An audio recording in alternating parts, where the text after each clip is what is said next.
message is being broadcast by the Department of Defense of the Republic. At 2 a.m. Eastern Standard Time, multiple unidentified objects were confirmed to have entered Earth's atmosphere. Discovery Houston, 20 seconds to LOS T-drift. Contact, nice, leave it open. The first message that comes to you is you are a divine being. You matter. You count. You come from realms of unimaginable power and light, and you will return to those realms. The vast stretches of the unknown and the unanswered and the unfinished still far outstrip our collective comprehension. 5, 4, 3, 2, 1. Broadcasting from Forest Tower Studios, all the way from the Deep South. Now, here is your host, Joe Root.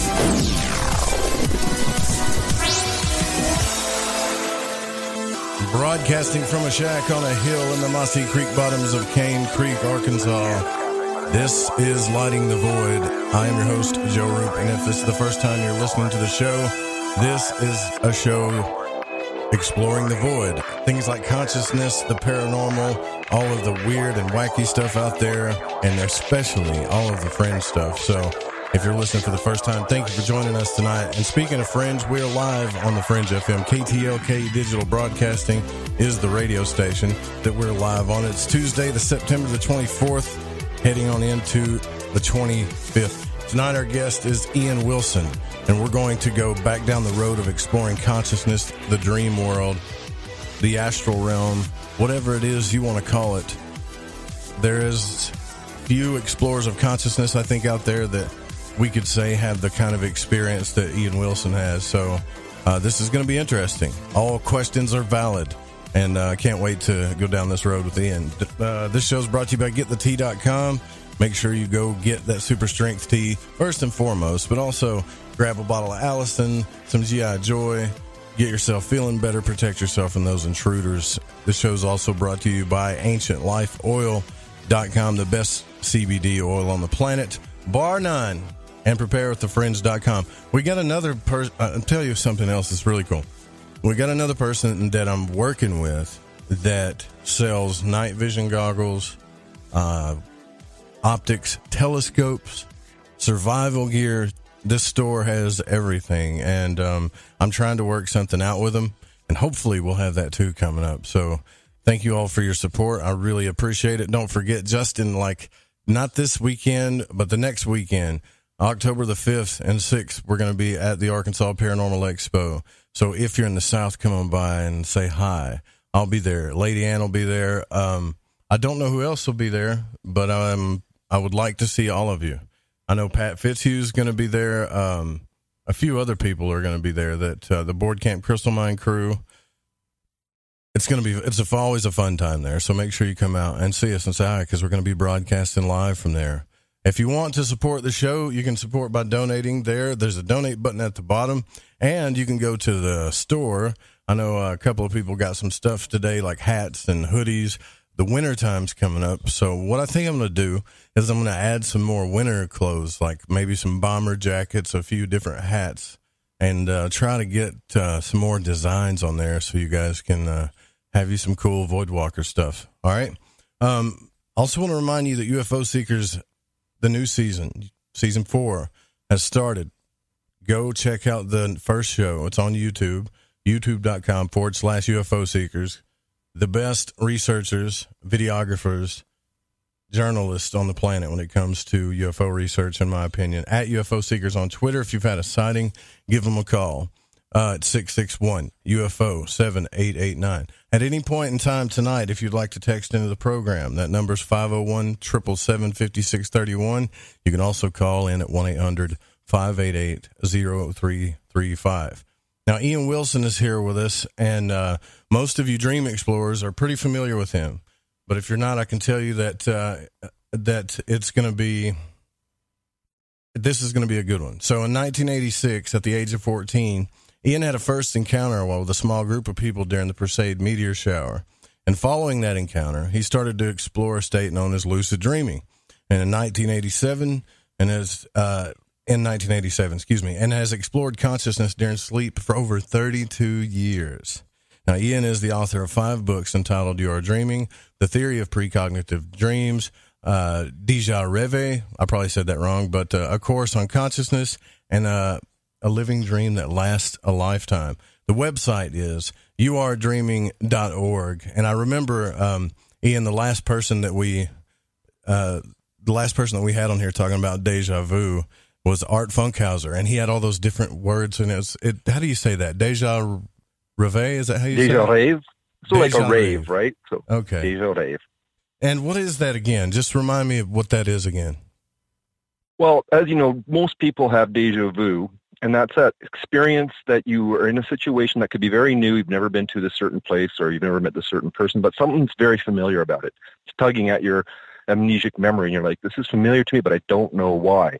Well, Deja Reve is for people when they actually have a dream that's happened days, weeks, months, even years in the past, but they have a memory of it. So that amnesia trigger that happens with deja vu doesn't really exist. They actually have a memory that comes from the dream state. So they dreamt that experience before it happened. So that's Deja Reve, which is already dreamed. All right. Okay. Thank you. Yeah, because I was like, yeah, I know I messed that one up. Now, I didn't talk about all of your experiences. I just kind of wanted to, in the bio there, I kind of wanted to talk about how things started for you. And I know you've probably told the story a million times, but I feel like, man, if it happened to you when you were at 14 and you've been doing it ever since, I can't imagine that, right? Because when I was a kid, I was playing sports and chasing girls. I don't know if I'd be like, hey, I'm going to do this lucid dreaming stuff.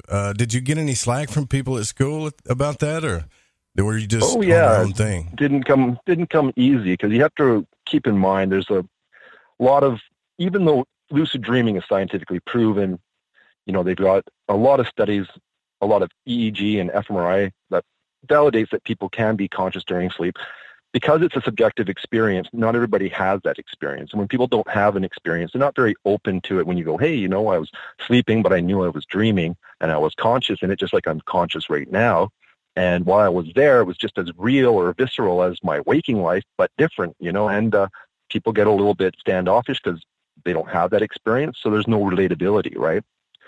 So, but people who do have lucid dreams, and there's many, it's becoming much more popular nowadays, now that there's that comfort of it being scientifically proven. Much more people can accept that, oh yeah, well, it's not a big deal. You can be conscious when your body's asleep. And it's really just a second life experience. What can I really say about it? I've been doing it for 32 years, and it's not because it's boring, and not because it doesn't deliver something very intrinsic. So I find it's just my second life. I go into that focus state, become conscious, and we're talking 10 years worth of conscious flight time in that space. So a lot of experience has come as a result of that. And it's nice because I'm not losing 30% of my life and my conscious potential for life by sleeping it away. So it gives me something to do when I sleep at night. And you still get you still feel pretty rested. That's what I hear, right? You still feel... Yeah, absolutely. Okay. Yeah, so we don't have to be unconscious. In other words, what you're saying, that much of our life if we don't want to. We could practice and learn how to do this and be totally conscious. Absolutely. We have actually, believe it or not, everyone that falls asleep is dreaming. And almost every living creature is dreaming. You see your dogs kicking in their legs and acting out in their dreams. It's a big part of what we are, but it's the most misunderstood part of us. It's a part that kind of, sort of like that baby that's been thrown out with the bathwater in our overall scientific endeavors. It's got a kind of a taboo stigma to it, like, oh, somebody had a dream, but no one cares, right? But the truth is, it's a very important, especially when you start seeing things like seeing the future in your dreams. That's a kind of a big thing. But, again, and a lot of people have that experience, but there's not a lot of relatability because a lot of people also don't have that experience. They'll have the more amnesic version of it, which is just deja vu. So it's a goldmine. It's an absolutely amazing area where you can exist consciously, just like right now you're conscious and you're having this experience. You can go to sleep and enter the dream state, and it can be just as real, just as visual, just as high fidelity. Great graphics, great special effects, and quite often better than life. So, it's just another place where you can be conscious and have experience that's not particularly what we have while we're awake. So Right. it's different, but fantastic. But I've said it time and time and again, I think that we can do a lot more for the planet, for ourselves, everything, when we become better explorers of consciousness, when we focus on that, right? And I'm just curious, someone like you, how has experiences like this, all of the experiences that you have had, shaped your view of the reality of both the dream world and this world? Does it seem skewed? Like we look at it as two separate things, but how do you look at it? I do have a very different perspective of that. When I first started getting into lucid dreaming, I didn't know what I was getting into because, again, the literature on it was very sparse. I came across a magazine written by Dr. Stephan LaBerge, and I'm sure if you study dreaming, you'll come across him. He's one of the early, more scientific pioneers of lucid dreaming for his time. And he wrote this article in an Omni magazine called Power Trips Controlling Your Dreams.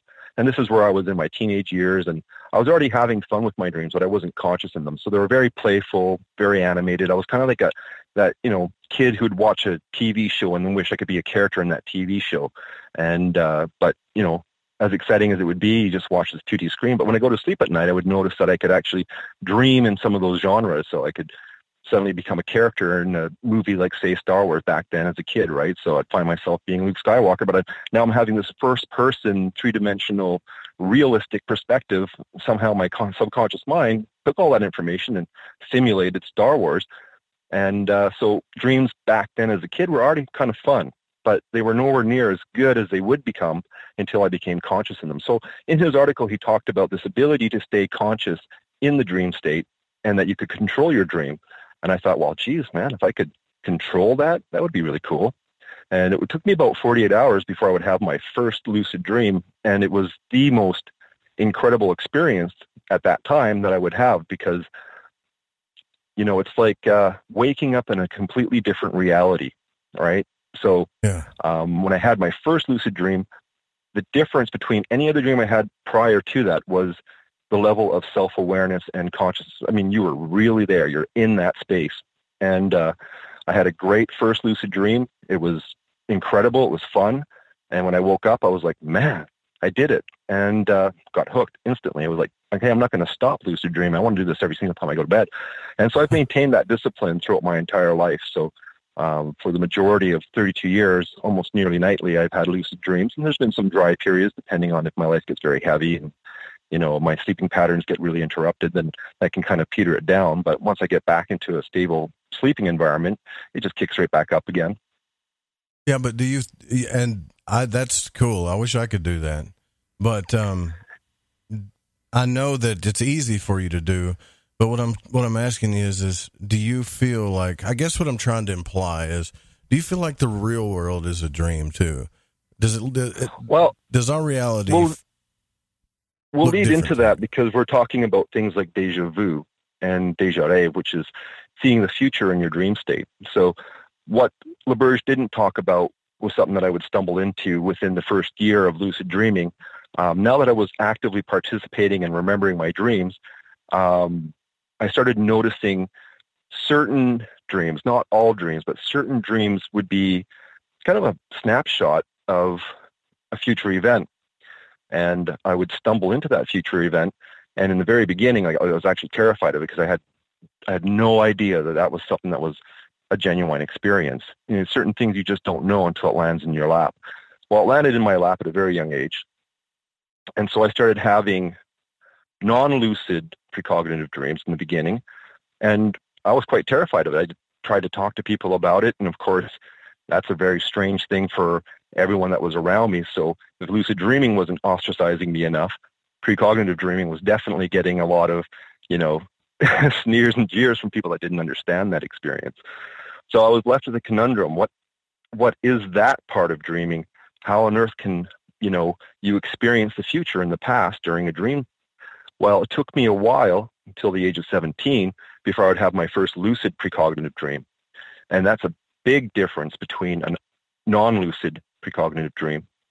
And it was in those types of dreams that what we're talking about now, do we see reality as a form of dream? Well, yeah, for me, based on these types of experiences, I've been able to have lucid dreams where, well, it's quite a story there. I started observing that pattern, and I got curious, so here I am now conscious, and I'm in this potentially future experience. And by the age of 24, so towards 1998, I got kind of curious, what happens if I try to change these dreams, right? Would those changes happen here when the dream comes true? Yeah. So I went through a period of just trying to answer that question for myself as part of my own self-edification. Is that even possible? So I did start having some lucid dreams where I made changes to those dreams, and those changes happened here. And so that kind of answered my question, which is answering your question. Is there a relationship between dreams and reality? Based on what I've experienced, that's a definitive yes. Yeah, so it's kind of like the work of Carl Jung that he talked about doing that too, where he would do things in his dream, and it seemed to almost magically change, outcomes in his real life, which makes me wonder just how deeply things are connected. And then, you get the whole double slit experiment. And if you've watched that movie, Inception, he talks about that when he's talking to that girl, Ariadne, when he takes her into the construct the first time, and he says you're constantly creating and observing the whole time. But experiments have shown us that that's what we're doing in this reality too. So I wonder if we're not all just in just a big dream, it's just a deeper state than we've realized. My website is You Are Dreaming, and it's literal. It's not, it's not a play on words. It's a very literal statement. But again, that's there for people who've come through a process of self-edification through direct experience to actually come to that aha moment in their lives where they've seen that relationship. And that relationship's there, but it takes, it's not something that, because we're in deep immersion while we're here. So there's a lot, it's very complicated. A lot of people have a lot of belief systems. As you know, this is Earth, and there's been a lot of superstitions and a lot of ideas, and all these belief systems that we wrap around ourselves are kind of blinding us from something so very self-evident or something that we can participate in to give us sort of that higher glimpse into a larger reality or our relationship with this larger reality that we're a part of. So, like most people don't even realize when they're in a dream that they're dreaming at all. It's one of the kickers of it, let alone in a dream that lasts a lifetime, to realize, hey, wait, I'm in a dream that lasts a lifetime. Very few people come to those certain epiphanies. But the ones that have the direct experience, I'm sure there's a few out there listening that might resonate with that. Yeah. Oh, yeah. I mean, I feel that way. I feel that way when synchronicities happen, when people, they call, they say it's omens, it's spirit, it's this, it's that. And it's like, well, I just feel like there's something else trying to talk to me, but it can't really talk to me while I'm in this state, but it definitely can while I'm in the dream state. It's the same thing, right? And whatever that interface is between this world and that world, it over time, to me, it has seemed quite a bit thinner, and I wonder. Yeah, well, that for somebody that like interface is you, right? It's you and a larger part of yourself. I mean, when we get into the core of the self, or who you are as awareness, as consciousness, as a being that's having experience, I mean, you're threaded in this reality in ways that, doesn't become apparent because of the nature of immersion. And so a lot of us suffer from immersion, and that's just sort of like a fishbowl paradox where all we know is waking reality, and this is the only place we're drawing in information, knowledge, and belief. If we don't break that immersion, right, then this is all we know. So we become kind of trapped in this sort of paradox of what I call the subjective paradox, or basically a fish in a fishbowl. But when you break the immersion by doing things like becoming conscious while your body's asleep, you're no longer getting information from your physical senses and this focus state. You're moving your awareness into another focus state, and the information that you can now access there can be, quite profound. For example, just having a dream that comes true is an entry level to some of the things that can come from it. So it is important, and that's why I always try to encourage people. I just say, be conscious during sleep. Let that process become a tool to self-edification, to give you an opportunity to have a different perspective, because it'll all start to connect. The dots will all start to connect because, it's just overcoming that immersion is the big challenge. Gotcha. Yeah. So don't give in to the big illusion too often, right? Yeah, it draws us in. It's a big drama for sure. How do you relate to the rest of the world, though? I got to think, just from the little bit of experiments, meditations, and a few out-of-body experiences and lucid dreams that I've had, that I have a very hard time relating to society. Like, I just do. Even when I go shopping or whatever, man, I just want to get away from folks. But that could just be me. But I am just curious about that. Like, when you go out in everyday life, do you feel like you're walking around zombies all the time, even though we're all in the same thing and we're all kind of equal? I get that. But do you feel misplaced, or you can't relate? No, I mean, I've dug pretty deep into what we are. I mean, I know that we're kind of in a way wearing a mask when we're in our body. This is sort of a filter, a reality filter. Our body just filters in information and gives us this very visceral, real life experience. But, I see through that quite deeply into the people that are there. A lot of people are in deep immersion, and they're not taking the necessary steps to break that immersion, so they have a lot of different beliefs, and that's what they're drawing and settling in as their, it's the nature of reality. Is even though it's objective, all of us experience it subjectively, and all of us have a certain level of cultural belief and scientific belief. When we draw all this information from here, and that's what kind of gives us our basis or our foundation for what we think reality is and what we are in it. But very few people kind of punch out of that and can have a very clear perspective. So most people that I'll meet or talk to, again, are just going to bring up localized belief systems based on that, and then they'll start hearing about what I have to say about lucid dreaming, and then, of course, they haven't had that experience. But some people over time will jump into that and start having it themselves, and that's just kind of, again, the entry state to something much bigger. And but for me, it's like, all of us are here in this school of life, and we're all students of reality. We're all students of the self, and each of us have to go through our own processes of self-edification towards truth. And that is a very challenging process because there's, again, that problem with immersion. There's also a problem with belief in the place of knowledge. And the other thing that we suffer from is amnesia. And we go through these states of amnesia, like falling asleep and not participating in those 4 to 6 dreams is a classic example of self-induced amnesia, because you are having 4 to 6 dreams when you're sleeping at night, if not more. But in that process, how many people really get anything from it? And just wake up and go, oh, I slept for 7 hours. That was great. I'm off to my day, right? So the level of participation is almost, it's that's how bad it is here. There's not a lot of people doing it, right?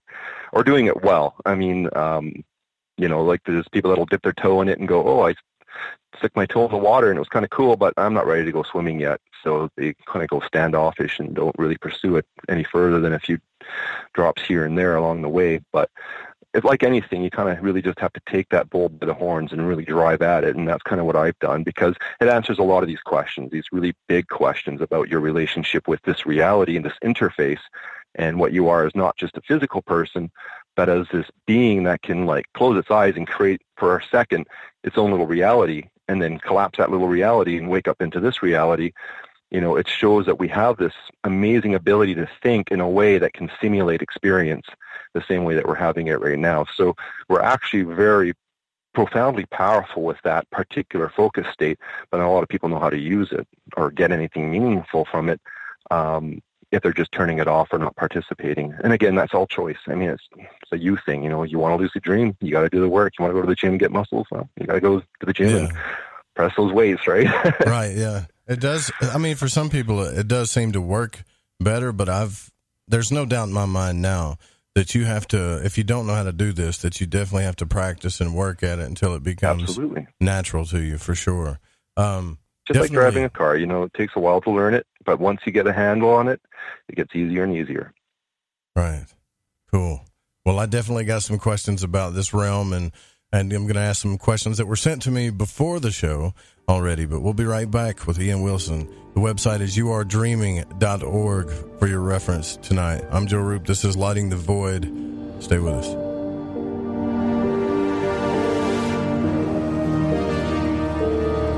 You're listening to Lighting the Void. The call-in number is 1-800-588-0335. If you would like to text, you can text in at 501-777-5631.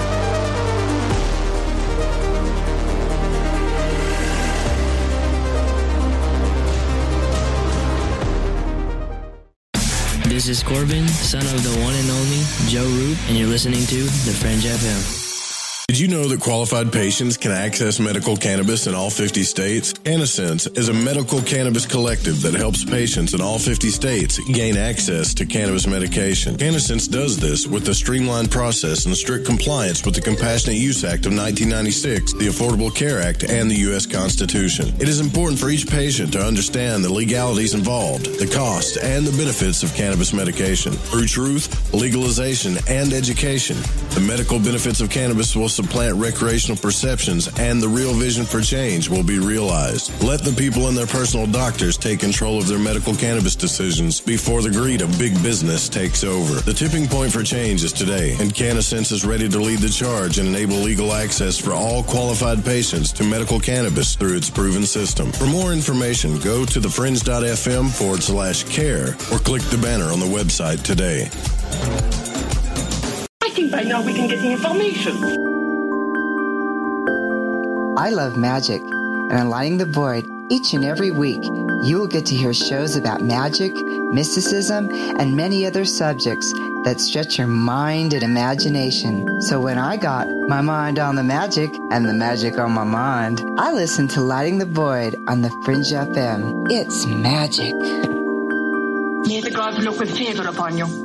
You're wondering what we're going to do to you, aren't you? I'm getting older and noticing that my body just doesn't work as well as it used to. So I like to keep fit as possible by hitting the gym a few times a week. Recently, I started having a nagging bicep pain, and it got so bad I couldn't even lift the weights. When I was complaining about it to a friend, he told me about angioprim. He said chelation helps remove toxins, heavy metals, and cholesterol in veins and arteries that may cause blockages. You know, after just 1 week of taking angioprim, the pain was gone, and now I'm back in the gym full strength. Scientific research proves the active ingredient in angioprim has superior oral chelation action that helps promote cardiovascular health. So to learn more, go to angioprim.com. That's ANGIOPRIM.com, or talk to a trained consultant. Call Angioprim toll free at 877-882-7221. You'll feel better with more energy. Call 877-882-7221 or go to the website angioprim.com.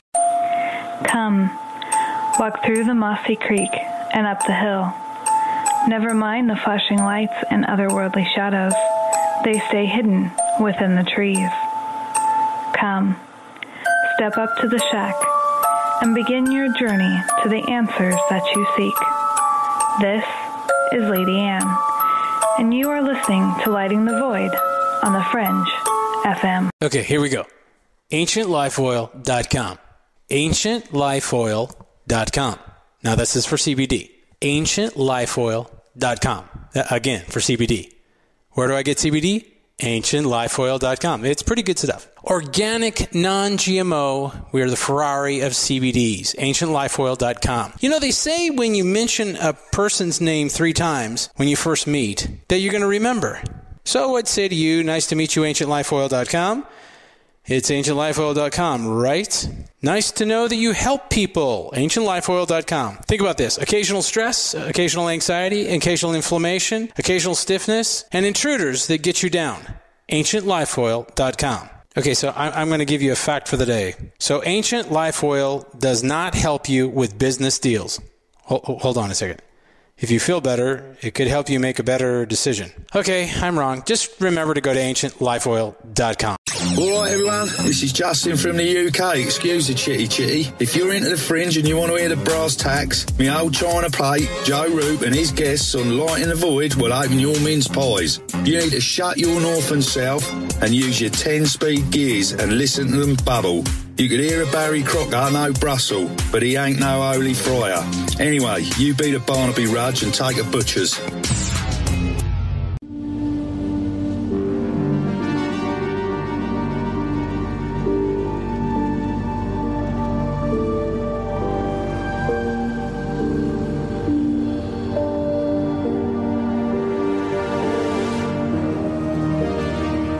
listening to Lighting the Void Radio.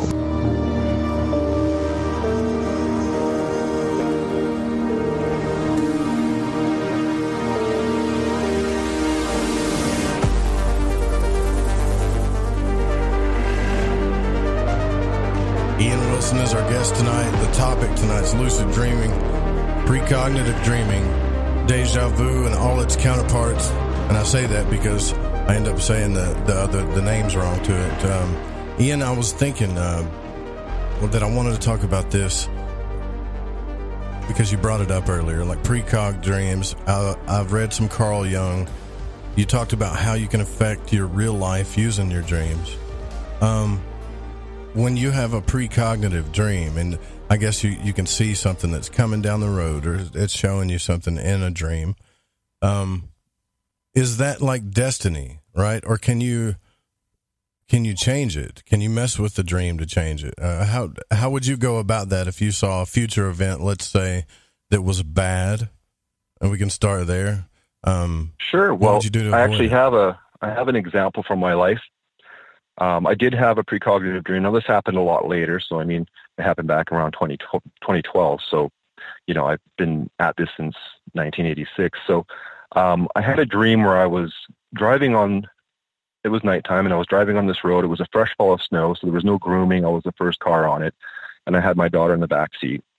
And I turned down this hill, and I tried to stop, but unknown to me was there was black ice underneath the snow, so my car slid down the hill to a T-section, and this white pickup truck slammed into the driver's side of my car, and I woke up from that dream. Now, I've had a lot of precognitive dreams, so I didn't take that as some sort of, oh, that was just a dream. It had all the qualities of, you can kind of tell by the very rigid realism of that particular experience. So I told my mom about it, my father about it, that I had this, you know, bad dream that I got smashed by a pickup truck. So I thought about it and said, well, I'd be driving with 2 all seasons and 2 non-studded winter tires because we don't have really that bad of, you know, snow season where I'm at. But I thought for the first time in my life, my entire driving life, I'm going to go out and buy 4 studded winter tires, and largely because of my daughter, right? I thought, well, if this is precognitive, I don't want to be in that situation and, you know, have just these crappy tires on my car.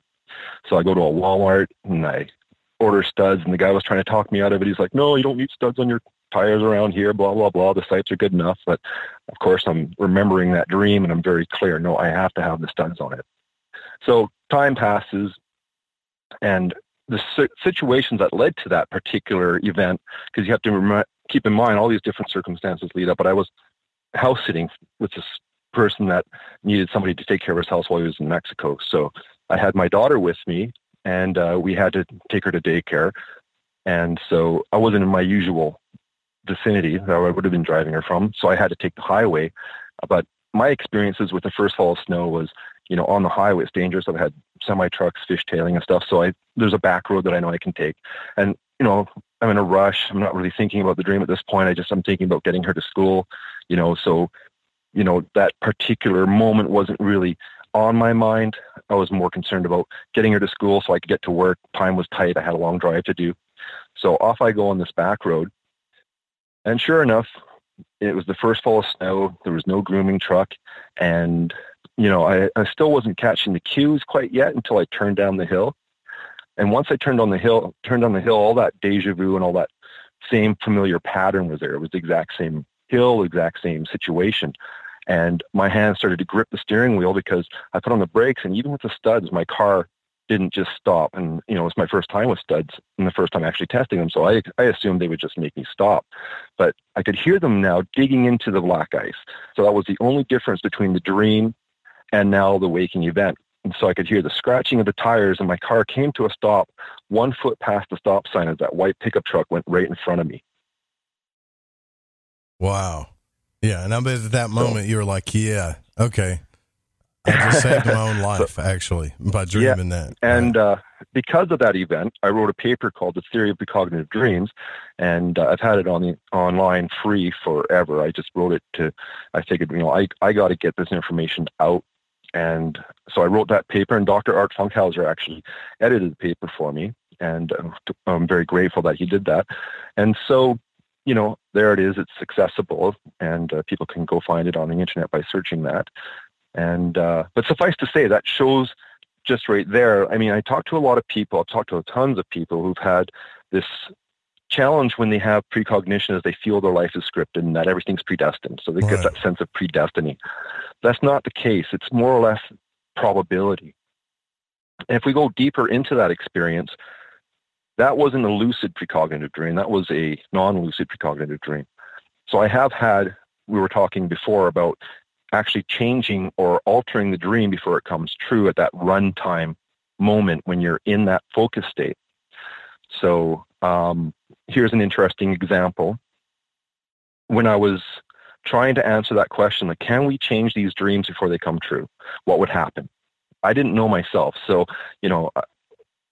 I have to kind of pioneer this whole experience. There's nobody around me that knows anything about it. So it's kind of like I'm sitting here with my own little flashlight in the dark, answering my own questions by the direct experience that it was providing. So I came up with this idea knowing that dreams are like a spectrum. So I know that we have these different focus states. I mean, altered states of consciousness, dreams have different focus states.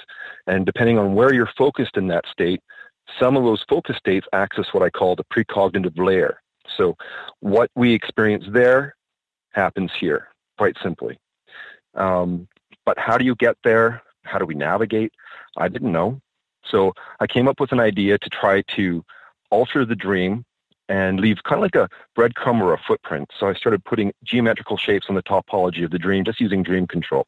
So anytime I would wake up in a dream, it didn't matter what dream it was, I would use dream control and put like a triangle on the surface of something, or a circle, or whatever kind of geometrical shape just came to mind. And it was just a seizing an opportunity, because I became conscious, and trying to make that change to see if I could do that when I was in one of these potential precognitive dreams. Oh, cool. So in one example, I became conscious in a dream, and I recognized the situation that I was in because it was work. So it was very familiar. It was like I could see a person standing behind a concession counter, because I worked at a movie theater at the time, and the movie theater was called the Penmar in Penticton.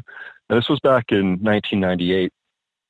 And so there's this guy who I knew. I mean, I worked with him, and his name was Kevin Laycock. And so I looked at him, and I put a triangle on his forehead by using dream control. So now this is in the initial dream. And in that very brief window, because of course you can be there for seconds, you can be there for minutes, you can be there for potentially an hour, but you get moved, your consciousness shifts in these focus states. So it's not stable like it is while we're here. So sure enough, I make that edit, I have this window of opportunity, and then the dream shifts into something else. Well, that dream was precognitive. So I found myself now, about 3 weeks later, working at the theater. Now we have all this nice continuity of time. And just like kind of that car situation, as that moment started to synchronize to that particular dream, while I was standing there, I would have the same kind of sensation of deja vu, but a lucid deja vu is until you experience it, it's just the big kicker. So suddenly I realized I was in that dream. But the cool part of it was now I was just going through the motions of what I already did in the dream. So I was just going with the flow. So I automatically go through that same process. And sure enough, over a distance of 8 feet, that triangle formed on his forehead. And he felt it, and it blew his mind, and the people around him saw it, and they all freaked out. And so I took a couple pictures of it. I actually have it up on my website on the evidence section. And that was one example of making an edit and seeing that edit happen here in this reality by changing a precognitive dream.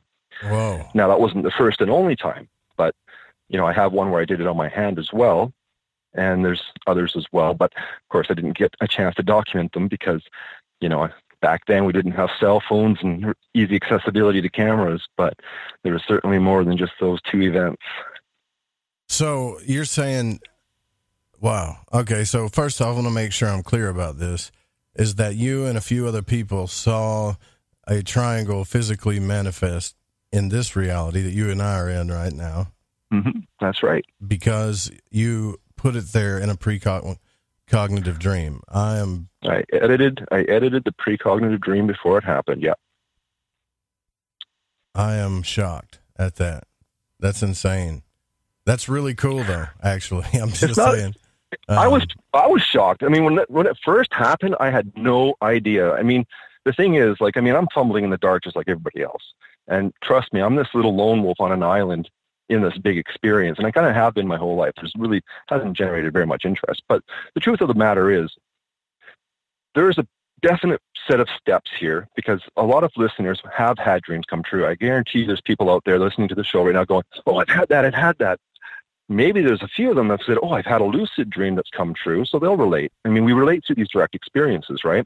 Mm-hmm. I don't know who else is out there, because I've had this out for 20 years. I have had only 2 emails from people that have followed my course on consciousness that have contacted me and said that they have successfully changed lucid or precognitive dream by being lucid in it. So, for the 20 years that's been out there, because I wrote that back in 1998. And again, I wrote it because of these experiences. I was like, I got to get that out there. Wow. That's really cool.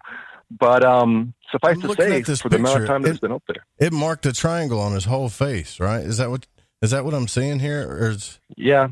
If you scroll down to the section there, you'll see, there's a couple. I took a Polaroid picture and then one with another. Yeah. I mean, it's so there. It kind of. And I got a little. So it manifests in a way, that. So in the dream, why did you use a triangle? Was it just say, okay, I'm just gonna as an experiment? This is following exactly. It was like, because how do you navigate that system? It's huge. It's astronomical. Like, I still don't know. It's very challenging. It's not easy, but that seemed like a very logical and rational way to approach it. It was like, well, if I am having these dreams come true, and I am, so perhaps maybe I can potentially change those dreams before they come true. Now, at the time, I hadn't done that yet. But then if we step back a few years, I never even had a precognitive dream. So these things just came from that experience. And I was just teaching myself from that experience. And suffice to say, that happened. And I tried to document the best that I could. I mean, this all kind of just happens in the wild. And it's not structured. I mean, it's not like what can I say? It's just one of those anomalies. We're just getting a little bit more focused in all these experiences and getting a result, getting an actual tangible result from sort of playing around with it and seeing what you can do. Okay. But that definitely then to you, what you're saying is the dream world is not, I'll just put it in question form. Do you believe that the dream world is just a world of your own mental creation or a shared reality, right? Which other sentient beings can be in? It's all of the above. So you can have, depending on where you're focused in the dream state, a completely subjective dream experience of your own design. As you progress into some of the deeper layers, because it's like an onion, there's deeper, you got to keep peeling those layers back. You start getting into the potential of even having shared dreams. And I've had shared dreams now with about 14 people throughout that whole long span, but not enough. And again, this is because I think people are very dream illiterate. Not a lot of people are participating, so they just don't remember. So there's that problem. But, I have encountered shared dreams. And again, that happens very rarely. It's not something that's consistent or easy to do. But when it does happen, it can be just like our conversation that we're having right now, but now this is the dream and we're having this conversation. And then I wake up, you wake up, I give you a call, Joe, I had this dream where we're talking on this radio show and you're like, yeah. And then we start hitting some points and getting some feedback. And then we both realize, oh crap, we had the same dream. So I've been through that process as well. So shared dreaming is another potential that's there. That's definitely worth investigating for people that are interested. And of course, then you get into the precognitive stuff, which is, again, another deeper layer of it. And that, again, isn't subjective. It's very difficult to change. It's very difficult to have an influence, because I do believe it's absolutely shared, because we're all involved in that particular state. Most of us unconsciously, obviously, but, if you can break through and be conscious for it, you'll get that opportunity to see it play out in runtime in your waking life. Wow. Have you experienced like a higher aspect of yourself? Because I hear about this all the time, like guides. I talk to my guides, or I've seen my guide, or I saw my higher self. Did you experience? Have you experienced any of that? Oh, for sure. I mean, it's all very I mean, it's really such a deep space for us to be in.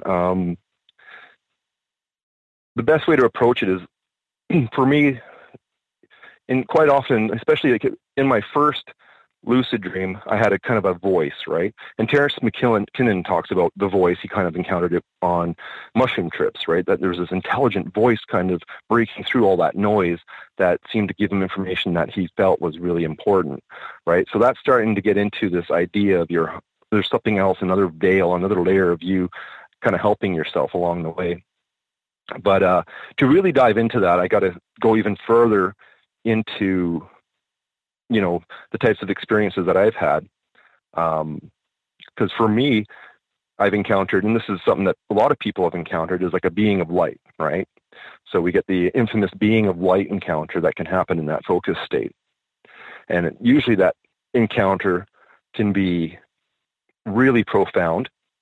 And this is a really good segue to talk about lucid precognitive dreaming, because my first lucid precognitive dream was because I was now working with this being of light, and it was teaching me a lot about dreams. It was really cool. It was like, dreams are just thoughts, and here we can go and we just create this scaffold of what a dream could be, and, starts doing almost like a two-dimensional graphic of what the dream is, and then extending it into 3D, and then building it up with all these different details. So it was showing me that dreams are all just thought. It's just a highly organized thought process. And so, I thought, well, this is valid and it's very cool. But it kind of led me into this, moment where I'd have my first lucid precognitive dream, and kind of caught me off guard, because I was going through this kind of relationship with it. And it was like, one time I was, okay, we'll go to sleep. And so now I'm in that focus state, and I'm working with this being of light, and it asks me, what would you like to experience? So I tell it, I like to experience people setting aside their social, religious, and political views to just enjoy each other's company. And it says, very well. And this two-dimensional window opens up, and I could see myself on this beach from a bird's eye view. And I've been through this process, so I knew that, hey, that's my avatar in the dream, and I'm just going to project my awareness into that avatar, and I'll be in that lucid dream, and we'll have this experience, right? So here I am at this beach, and pretty much everything that I kind of requested as an experience kind of played out. Nothing really fancy. Like, my friends were there. We were roasting marshmallows. This guy pulls up with his wife. He's got a guitar. He plays Pink Floyd, Wish You Were Here. This other group of people were there, and they were going to schools giving plays for kids, and they were, a group of Christians. And needless to say, we all had a really good time, and it was a real fun time at the beach. And so that concludes itself, and I go back through that little window or portal and back to this being, and I'm like, thank you very much for the experience. And then I return back to my waking self and wake up, and I'm still pretty young. I'm still in high school, so I remember sitting in my English class thinking about, how nice that would be. We should be more like that, more kind to each other, more, just enjoying each other's company. And then I graduate from school, and so my friends say, hey, do you want to go to the beach and celebrate? Let's go and roast marshmallows and stuff. And of course, I'm not thinking about that particular dream, because why would I? I'd have no idea that it was going to come true. But sure enough, same thing with like the whole triangle thing. This is my first one. So I find myself walking on the beach, and when my foot stepped, probably in the same vector of time and space that scenario was playing out, that lucidity, that awareness just came crashing in on me. And that was my first taste of what I call that lucid precognitive Deja aura. And I just knew just then, like, oh my God, I'm in that dream. So it was my first lucid physical dream, if we could give it a label. Everything played out exactly what took place initially in that dream. And same thing, like, it has a duration of time. So for that whole duration of time, while I was in that dream to it playing out in waking life, into the moment where I stopped, and then everything just dimmed and went back to just like normal waking reality, I was stumped, man. That was like the most potent experience I had at that point. So this goes to show you that working with that higher self can give you some pretty big experiences, and it's definitely there. Yeah, see, I think, I wonder sometimes just how connected it is. Like, are we connected? So we're definitely connected to each other, and in the esoteric stuff in the occult literature, they call it, we've talked about this too, they call it the ninth Sephiroth on the Tree of Life, or the lunar realm or the lunar body. They called all kinds of stuff. Or the element of water, where everybody's connected. And we were talking about that last night. Look, electricity hits all the water. It's kind of like this realm of the astral light it's been called all kinds of stuff, right? I mean, we've tried to put names to it, but exactly. What I wonder is what else is connected to this thing? And with your experiences, are there other beings Check this out. Now, this blew my mind. It's not all of this stuff isn't blowing our minds, but so I tried to find people that have had lucid precognitive dreams. And sure enough, I got a couple that sent me emails over the course of 20 years. So I go to the Monroe Institute just last year, actually maybe the year before, but needless to say, I go there hoping to find somebody that knew something about it. So, I take their gateway program and I talk to my facilitators about precognition, and, they've been at this for as long as I have. And I asked them about, they've had dreams come true, so they knew about it, but they didn't have lucid precognitive dreams. So they brought in somebody that they thought might, and that person was Joe McMoneagle. Now, I'm not sure if people in your audience know who that is, but he is a remote viewer for the U.S. military, and he's been at it for like 40 years. And he also got his start with Stephen LaBerge in lucid dreaming, which I found very fascinating. I didn't know that until I met him. So as the story goes, he comes down for a talk on a Wednesday, and then he's going to join us the next day for lunch, and then we get an open discussion. Now, he didn't want to talk shop, so he comes in for lunch, and he sits by my table, and, a lot of people come over, and he's like, no, we're just going to have lunch, and we'll get into discussing that. And he didn't want to talk about remote viewing. He didn't want to get into any of that kind of stuff. But somebody brought up lucid dreaming, and I guess that's not shop talk, so he got excited and started talking about some of that. So then I just thought, like, usually when I approach a person who's even on this topic, I got a series of questions that I ask, and I start with deja vu. If they say yes, then I go to the next one, which is, well, have you ever had a deja vu where you linked it to a past dream? If they say yes, I ask them if they ever have a lucid dream, and if they say no, then I don't bother with the next set of questions. But for Joe, I went right to the big question and I asked him, have you ever had a lucid precognitive dream? His eyes open up and he looks at me and he goes, yes. And it was like first time someone even asked him that question. He goes, I want to talk about this when we're out there, so you asked me that question. And so we go to this talk, and he gets talking about certain things, and then he turns to me and says, well, you had a question, right? So I asked him, have you ever had a lucid precognitive dream? And he nods his head and says yes, and he wants to talk about it. So I don't know if he's ever even talked about this with anybody up until the point that I brought that topic up. So off he goes, describing his experience. And then he talks about bumping into a being of light that opens a two-dimensional window. And he goes in and he has his first lucid precognitive dream, the exact same process that I went through for my first. So now everyone hears this, and now I have that in all my books. In the cover of my book for You Are Dreaming, all those windows are representative of what that is. And so I asked Joe, I didn't want to just sit there and say, oh, I've had it too, and it's all about me kind of garbage. So, I let him talk, and then I just really wanted to know if he ever changed them. So I asked him that question, and he kind of got spooked. He's like, no, why would I do that? And then I told him that I had, and and then you kind of just wanted to stop the conversation and leave. But suffice to say, like, not only did he have that experience, but he had the identical process that I had. And what are the chances of that? 20 years of trying to find somebody, finally find somebody that's kind of at my level, and boom, he had the exact same process. So, of course, I pulled up my book, scrolled to a section where I talk about the exact same process and start showing it to some of the people that were there, and their minds were blown because they just heard him talking about it, and now they're reading about it in my book. And they're just like, oh my God, like, what are the chances of that? So there's a process there. There's these processes, and they're deep processes. I mean, you got to go pretty deep, I think, to have those types of experiences. But to have that kind of validation for me was, it was very rewarding because, there's not a lot of people out there that I think tumble that far down the rabbit hole. Yeah, that's the whole question too, right? How far does the rabbit hole go down? And look, we're going to ask some more questions and try to explore this a little bit more with Ian. You guys stay with us. We'll be right back.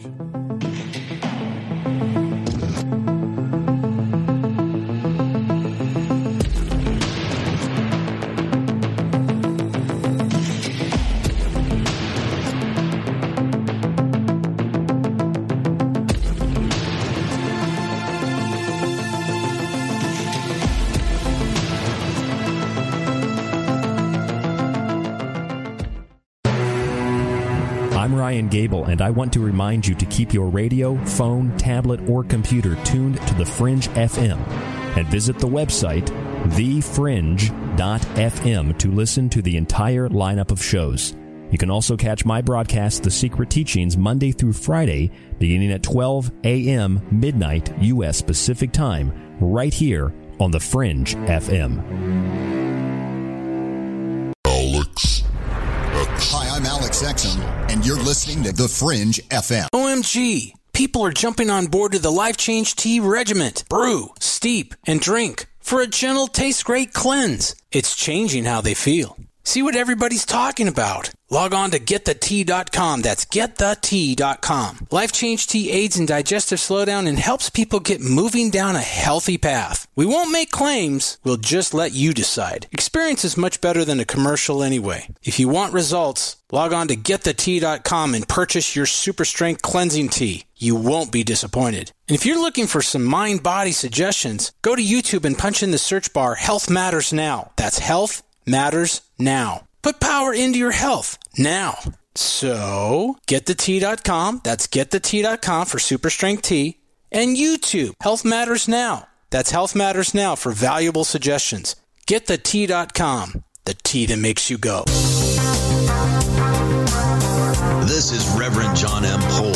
Please visit me at johnpolkmedia.com and visit my show, Quantum Hologram Matrix, 5 p.m. Pacific, 8 p.m. Eastern, every Tuesday on thefringe.fm.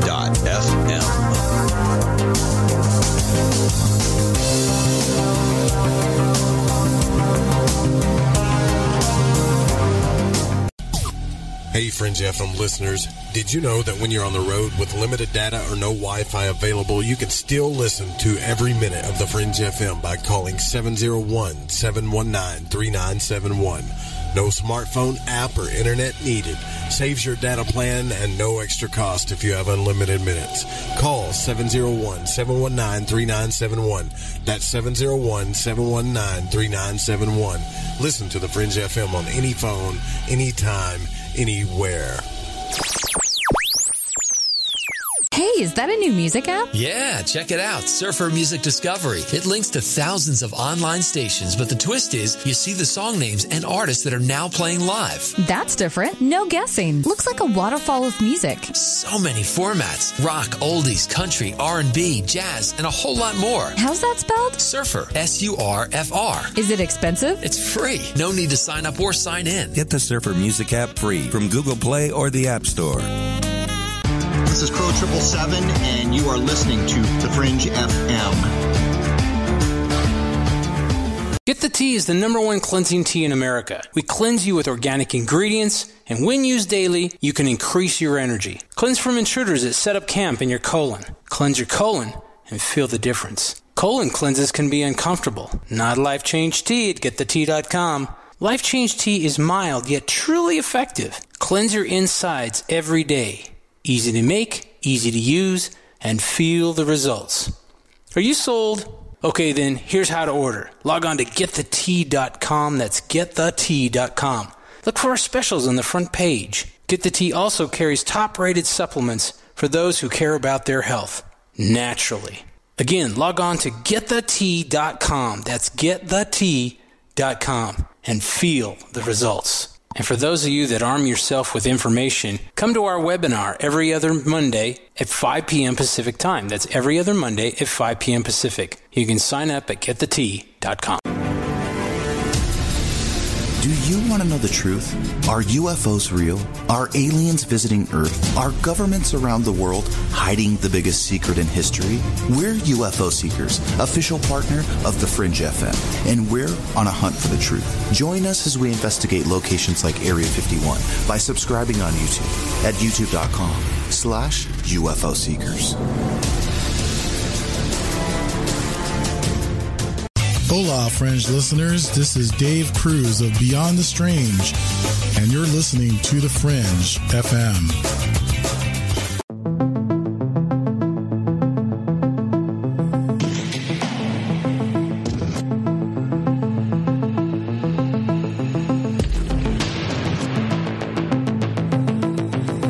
So call Show. Pick up the phone, dial 1-800-588-0335, toll free from the United States or Canada.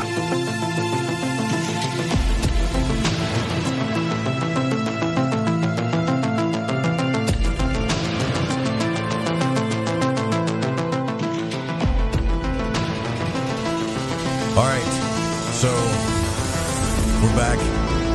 Thanks for listening here on Lighting the Void. Don't forget, this show's here for you 5 nights a week, 9 p.m. Pacific to midnight, Monday through Friday. And we have also got the secret teachings after this show as well. And some new shows and podcasts that are coming to the network. The Caravan of Lore is one that we got to play. Actually worked out last night. So when we lost all the power and stuff, Lady Ann was kind of trying to do something new with the show. And so we got to hear it right before this show came on. And it was fabulous. So check out not just the people at the station, right? They all have their own individual websites and their own thing. So it's when you come here, remember that the podcasts have their own website too, and you can always just go and download them all. We also have our own Spreaker channel over on Spreaker, and then you can download the Fringe FM app. And if you don't have any data, like if your internet just goes completely out, then you can use the TalkStream Live number at any point in time. So tonight we are speaking with Ian Wilson. We're talking about the dream world, actually, and I don't even know if I want to call it that now, because based on what you've been telling me about the dream world, about precognitive dreams, about deja vu, I just really think that this is something that we should have utilized in the beginning. I think it's something that has been hidden from us. Ian, I've always believed that. I've always believed that there's something trying to keep us, and I don't want to be too conspiratorial here, but something trying to keep us from knowing our own power by using these realms for our own good, if that makes any sense. Yeah, I think, for me, I'm pretty shocked that we're here this far down the road as a species, and we know very little about just simply being conscious during sleep, that there hasn't been enough attention given to that one very simple focus state that we can have, attention focusing skill. Even though the scientific evidence is there, where's the PhDs in consciousness during sleep? Where's the science behind it? Everyone is skirting away from it because everyone's so drawn into this is reality and this is physical and this is this and this and that. No, there's so much more, as you know, Joe. This is very deep stuff, and it's not, like I said, this isn't something that is very common to even have such an in-depth conversation on. So I think we're very fortunate, and your viewers are very fortunate to hear this conversation, because it's all very genuine experience. And I do know that there are people out there that are having similar experiences, or probably the lights are just going on like crazy because it just doesn't get talked about enough. And so I really thank you for giving me this opportunity to share these experiences, because that's how we can relate with each other, that we're on this path towards knowledge and truth. And that's why I'm a big component of my life is self-edification. Like, we have to dig into these questions and we have to dig these answers out, but we have to experience them. We have to live them. They just can't be in our belief systems. They have to become a known knowledge. Yes, yeah, I absolutely agree. And I told you during the break that I've studied quite a bit of the occult, and I would see what they would name, like, the Western system uses the tree of life, and they use that just as a glyph, not like this is definitely what it's like in the universe and the conscious realms, but no, they used that. They created that glyph through serious, deep meditation and consciousness exploration for years and years. And then they started saying, okay, when we're at this state, this is this stuff, and it corresponds here. Like, they really kind of mapped it out. Now, imagine if that's kind of like what you're doing right now, but imagine if we all did that. What kind of answers could we get? Could we figure out where other planets are, what aliens actually are? I mean, if we would just all tap into it, which I know it's not going to happen, but I would say even a third of the planet really tapped into it the way you are, things would be, I have to believe, so different. I just know they would. I see it all as a huge, everything's probability to me, so I see potential, right? I look at things as potential. So you have the potential to have a lucid dream. You have the potential to have a dream come true. You have potential to be conscious when those dreams coming true. These things are potentialities, like the potential to share a dream, right? But the only thing that makes it real is when you engage it. And that's that real important part of the process, is not waiting for some external force or some external belief system to do it.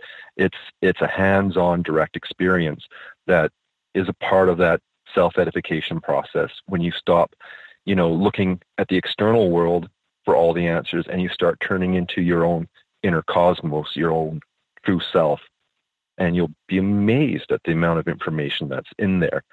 The experiences that you can draw from just closing your eyes and letting go of this interface, this very immersive interface of a physical, what you think is a physical body, right?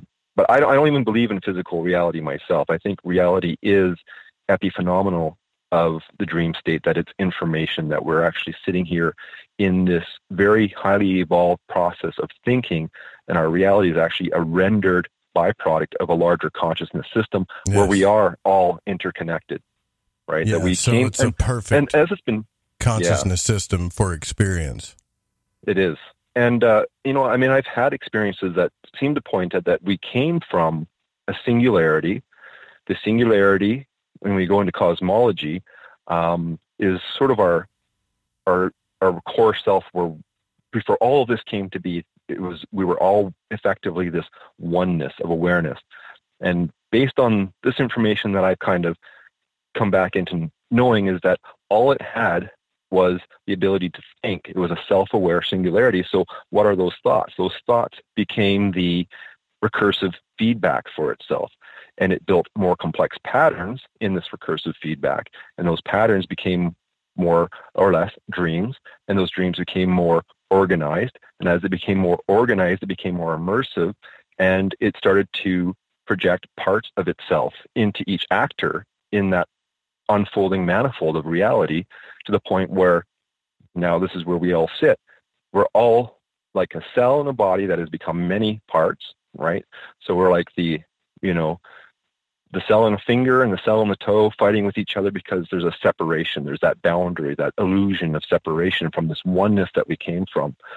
So it seems like everything came from a oneness, and that oneness was awareness, and it used thought as feedback, recursive feedback, and formed these dreams, and these dreams became experiences, and to such a degree that here we sit now, and we're in that particular experience, that accomplishment of an organized consciousness system, a language, a feedback with itself. So I do believe that we all condense back into oneness.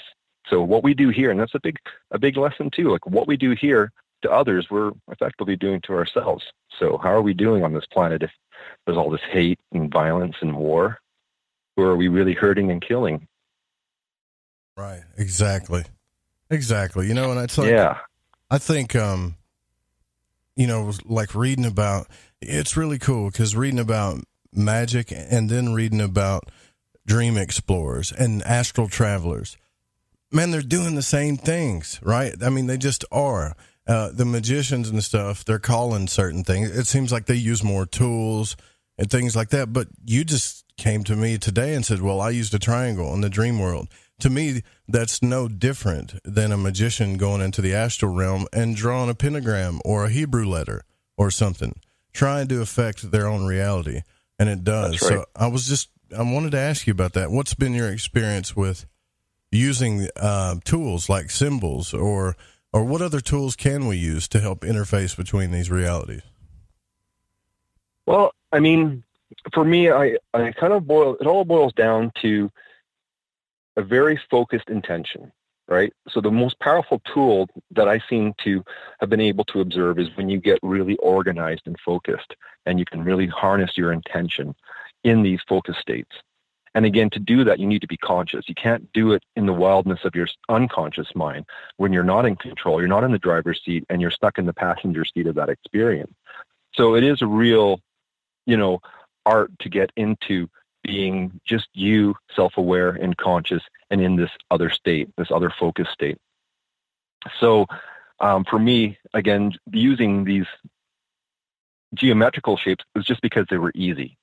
It's just very simple, and how simple is it to just visualized triangle, right? For me, that's child's play. It wasn't very difficult to do in that state. Maybe something more complex, I might get more challenged, but I knew I could at least do that, right? I mean, I've been able to construct dreams of almost any format that you can imagine. I mean, if you get into some of my lucid dream samples from my website, look at some of the genre-specific lucid dreams where I'm just playing and having fun. Well, what am I doing? I'm simulating forms of entertainment that I like here and turning it into this high-fidelity, almost as real as waking life kind of situation, having fun. It's not always this very serious stuff, too. Sometimes it's nice to blow off some steam and just enjoy the art of dreaming, just the freedom that you can have to create an experience that's different, fun, and stable, just like your waking life. So I also have a lot of dreams where I'm just playing around, enjoying that time there. I was going to ask you about that because there's a couple of people that books, like I'm a big fan of Israel Regardie, and in his book he said, these realms are not meant for play. They're for spiritual development so that you can progress on and finally move past the wheel of samsara where you just keep reincarnating.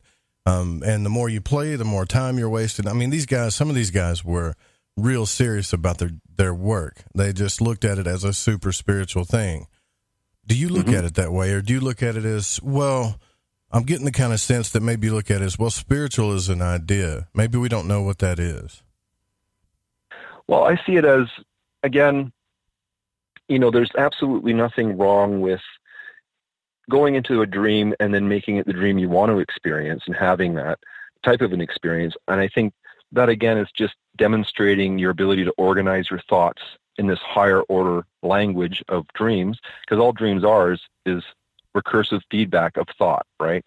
When you close your eyes, think of it as a blank canvas. You're just seeing darkness there.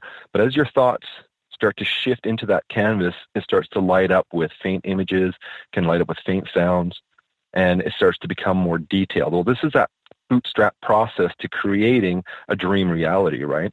And as it starts to become more complex based on how you're directing that experience, what you get from that can be, again, a spectrum. So it can be what you wouldn't consider spiritual if it's maybe just creating a car and driving fast for fun, or you move into some of these other focus states where you start getting into that deeper relationship with reality and start seeing that kind of a feedback where what you're dreaming there is now playing out in your waking life, and you're like, what the heck is just happening there? It's a big thing for a lot of people. It blows a lot of minds when they actually have that direct experience. So, I look at it as a spectrum, and there's many different focus states. And those focus states can be like bands of information or layers. I mean, but for me, I just consider it all a focus state. Like right now, you're in a focus state. You're awake, you're here, and you're focused on this experience. When you close your eyes, you're shifting your focus into altered states of consciousness. And in those altered states, there's all these different focus states that have different properties that will have different effects. And I'm still trying to map it out.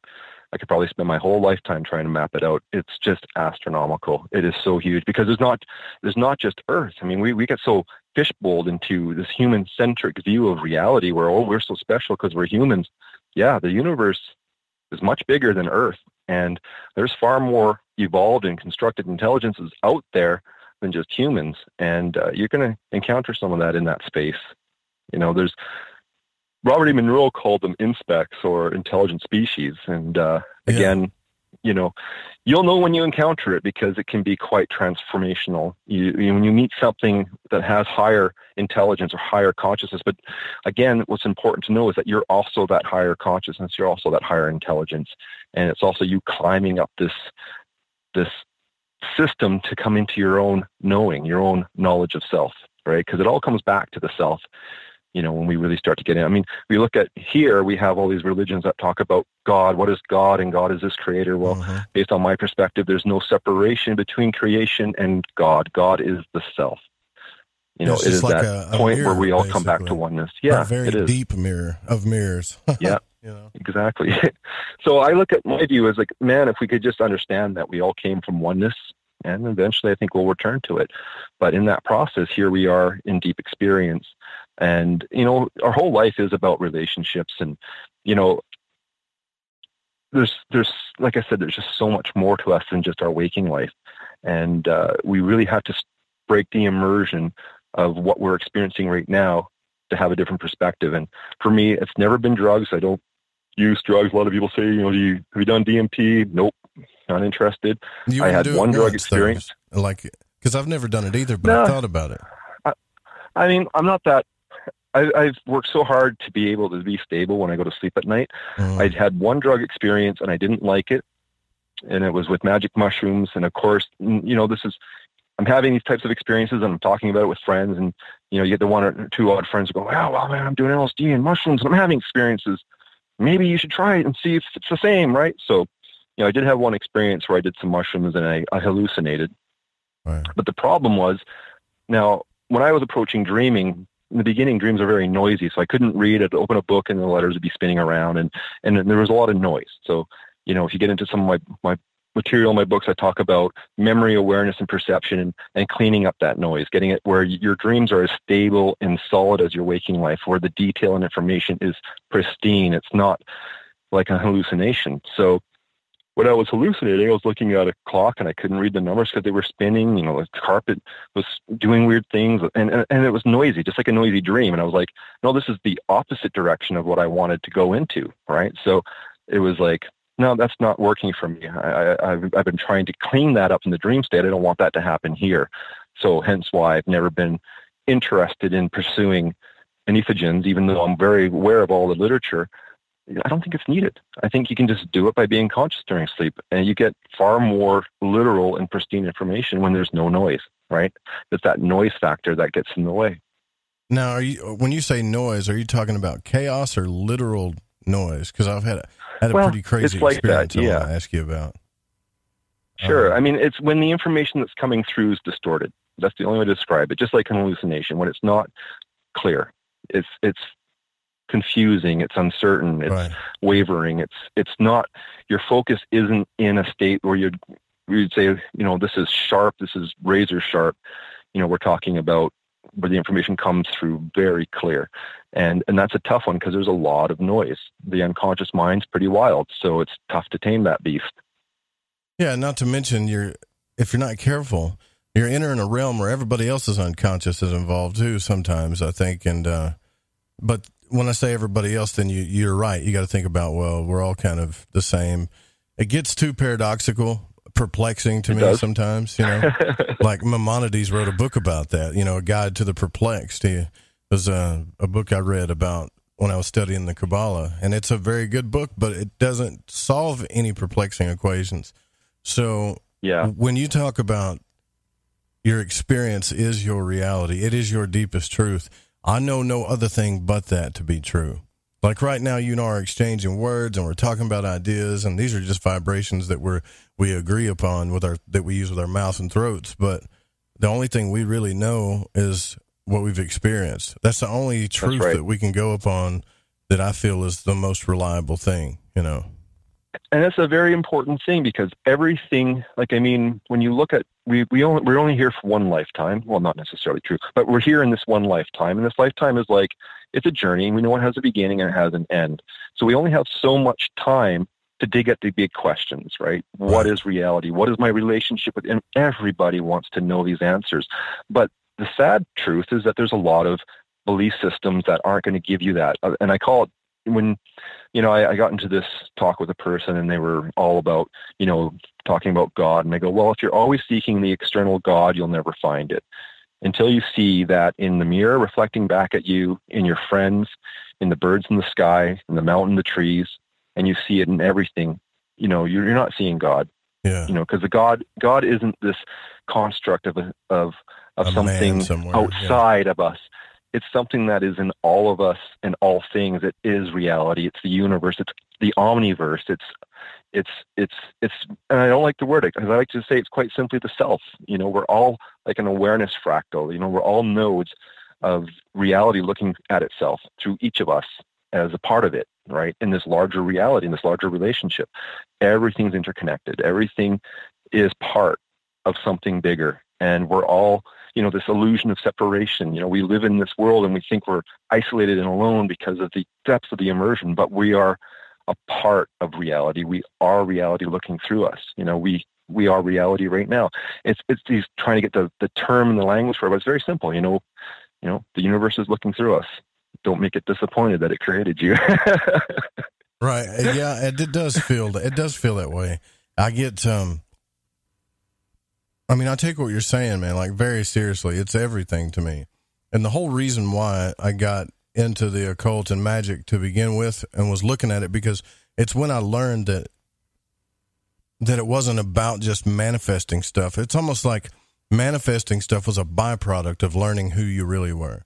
And so that's right. If you get into like Liam Thomas Christopher's book about the Golden Dawn, he talks about what you just said. And this is what I've been trying to explain to people. You don't have to do magic to learn this stuff. You just have to be willing to explore your own consciousness and be willing Absolutely. to practice and go, because he has different systems through the elements and stuff. But before each elemental grade that you work with, he creates a mythology kind of and tells you the story and the process. And one of the stories is that we were all came from light, but we're broken apart like shards of light that just fell into the blackness, And that's pretty much what you were saying. Like we're all just a part of the one thing. We're just experiencing, a I had a really good metaphor that will fit in all this, and it worked really well for me. And again, coming from the dream space, not from here, was as it was shown to me, like light passing through a prism, right? And suddenly it becomes all these layers. Right. And so we're now in that spectrum of this light passing through this 3-dimensional prism.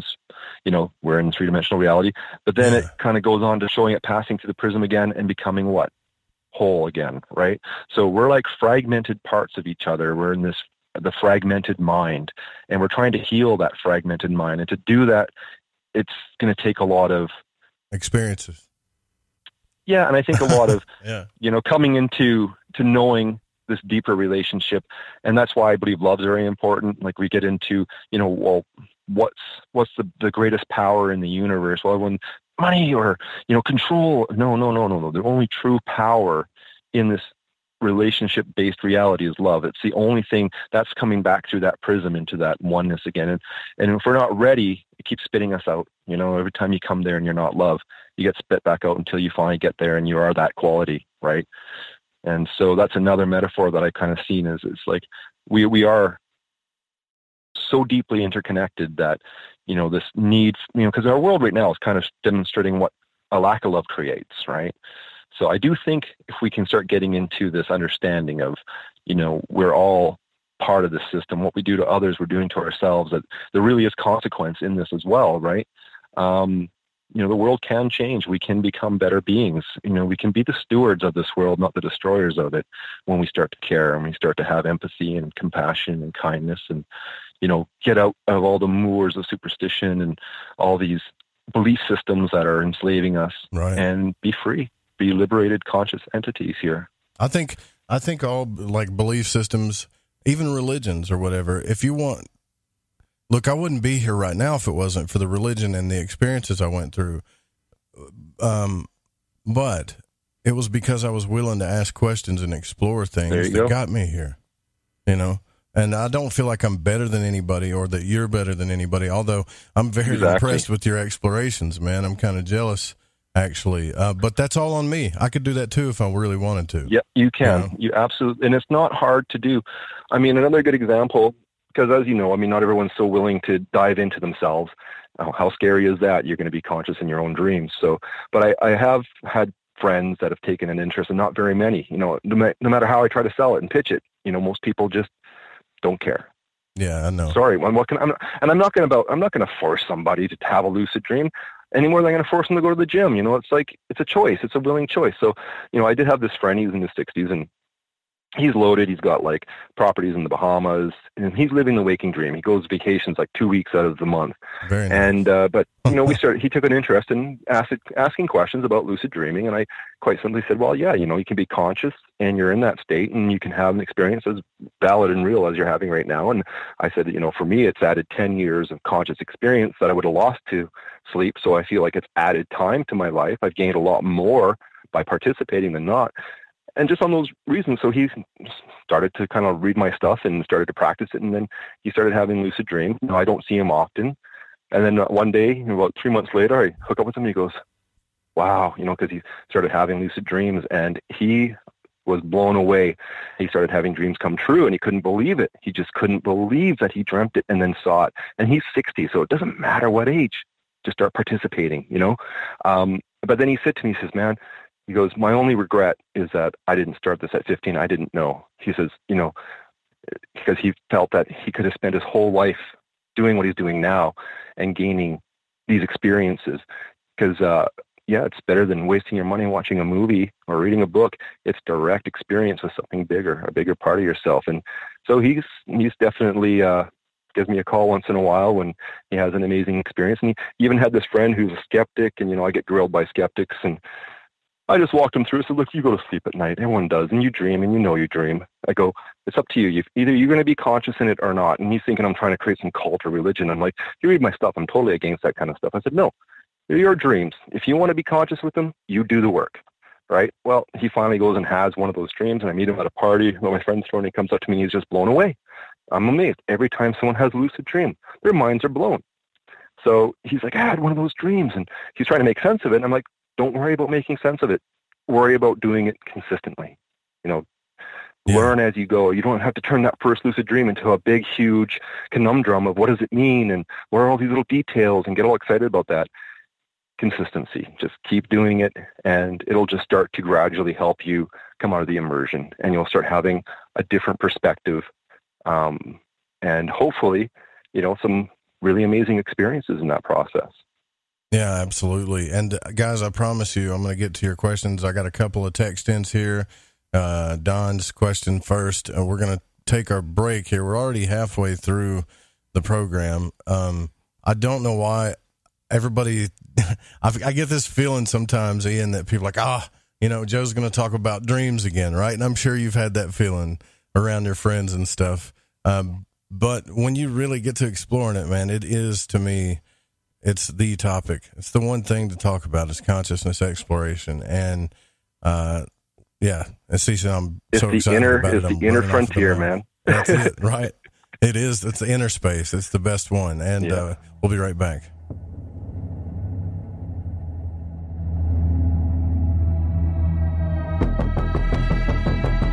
You're listening to Lighting the Void Radio.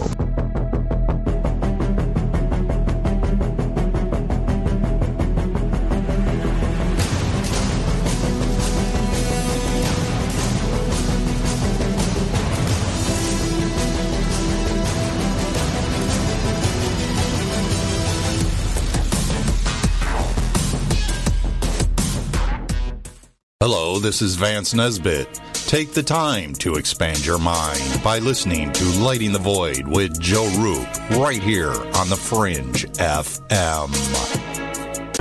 Hello, lovers of the night and the Fringe FM. It's Mystic Mary DeCina here. And I'm Joe Roop, host of Lighting the Void. If you haven't heard our Cosmic Conditions show every new moon, it's grown wildly popular, just as I thought it would. I want to take a moment to tell all of you that I'll be here live on the Fringe FM, 9 p.m. Pacific and the midnight hour Eastern, to give each of you an in-depth look at yourself through the stars and Mother Earth. Psychic skeptic or faithful believer, you're in for a fun, insightful, and no-frills broadcast. You're going to experience a raw and real reading with true expertise alongside a 35-year seer. So make sure you're on time Friday, September 27th, 9 p.m. Pacific and midnight Eastern. Savvy? For your personal one-on-one reading with Mary DeCina, visit maryducina.com, MaryDucina.com. From Feature Story News in New York, I'm Harry Horton. Democrats in the U.S. Congress have launched an official impeachment investigation of President Trump. They've accused him of betraying his oath of office and putting American democracy at risk. The UK's Supreme Court has ruled that UK Prime Minister Boris Johnson's suspension of Parliament was unlawful. Mr Johnson says he disagrees with the ruling, but lawmakers will return to Westminster on Wednesday. And US President Donald Trump has attacked China, Iran and Venezuela in a speech at the United Nations. You're listening to Lighting the Void Radio with Joseph Roop. Stay up to date right now, lightingthevoid.com. The Fringe FM isn't just a radio station. We also provide services for all your audio production needs. If you are interested in live radio or pre-recorded podcasts, we're here to help. We even do audio enhancements and voiceovers if needed. If you want to do a podcast or live radio show and even want the option to syndicate on terrestrial radio, from simple audio file enhancement to live production and call screening, we have you covered. We have worked with some of the best professionals in the business in order to provide coaching instruction for content creation, show structure, and more. Contact The Fringe Digital Media for more at info@thefringe.fm. That's info@thefringe.fm. Or call 501-777-5631 for a consultation. All right, man, this is Crow 777, and you are listening to The Fringe FM. We all have that story to tell in our lives. The winds were howling. The ground shook. You could hear rushing water. And then history repeats itself. When there's no power, refrigeration fails, stores with their shelves stripped bare, ATMs can't operate, deliveries stop. Then what? These events can last days or weeks. You need a plan. In statements made during recent interviews, FEMA Administrator Brock Long has repeatedly urged all Americans to understand three truths. FEMA is broke, the system is broken. If this is the new normal, Americans can't rely on federal cavalry when disaster strikes. Don't get caught out in the elements empty-handed. Prepare with us by going to preparewiththefringe.com and get your 2-week food supply. 92 servings, 8 food varieties with 25-year shelf life. Normally $137, now only $75. Or get a month's supply, normally $247, now only $147, shipped in one business day. Just go to preparewiththefringe.com or call 888-440-7931. That's 888-440-7931. Get this great offer and be prepared while it lasts. Hey, this check is wrong. I worked a holiday and 7 hours of overtime. Not getting paid correctly is a real pain. It could also hurt our boss if our company provides out-of-compliance checks. That's right, construction companies doing business with the government can get fined, or officials of the companies can go to jail if the checks aren't right. It's a law. The Davis-Bacon Act has 30 compliance issues for every check, but there is an easy way for construction companies to be in compliance. EMARS offers Compliant Client, a web-based system that finds and corrects all 30 of the possible out-of-compliance check issues. Users of Compliant Client report an 80% savings in time and money. Running a weekly payroll usually takes about 5 minutes. All 15,000 plus clients of EMARS have never had a legal compliance issue. Plus, they sleep better on check day. Contact EMARS at emarsinc.com or call 480-595-0466. So, you love talk radio? Then you'll love TalkStreamLive.com. TalkStream Live is always on, 24/7 with the best streaming talk shows. Find your favorite talkers and discover some new ones. It's free, readily available online or on mobile with any smartphone or tablet. Finding your favorite talk shows all in one place has gotten a whole lot easier. Just go to TalkStreamLive.com. Be sure to download the free apps from Google Play or the iTunes App Store. Every Saturday at midnight here on the Fringe FM, you can join me, Stephen Kimby, the host of the Midnight Hour Show. On my show, we explore paranormal topics with a skeptical view. We search for evidence. We search for proof. We search for the truth. Because who better than me, my friends, a magician, a man trained in the art of deception and misdirection? Who better than me to investigate for you some of the greatest mysteries on planet Earth? And I hope you will join me every Saturday night here on the Fringe FM at midnight Eastern Standard Time for the Midnight Hour Show, 9 p.m. Pacific. I want you to join me here every Saturday night at midnight for an incredible journey. Consider yourself invited.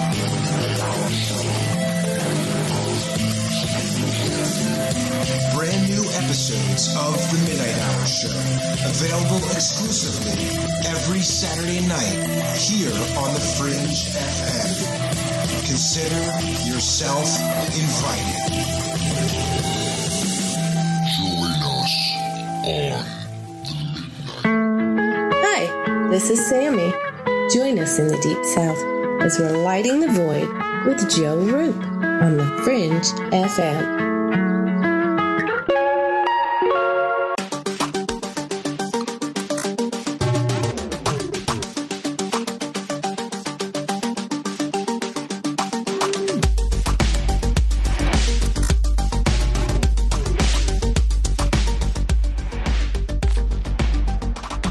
All right, welcome back to Lighting the Void. I'm your host, Joe Rube.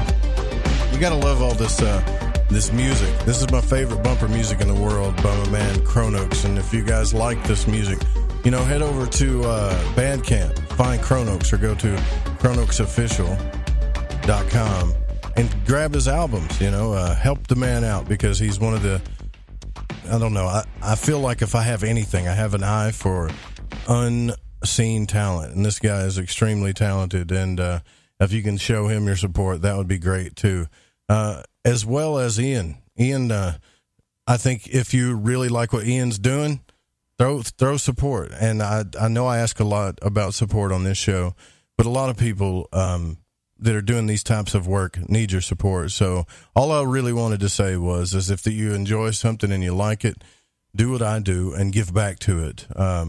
I do to a few podcasts and some other things. So, and it will help you.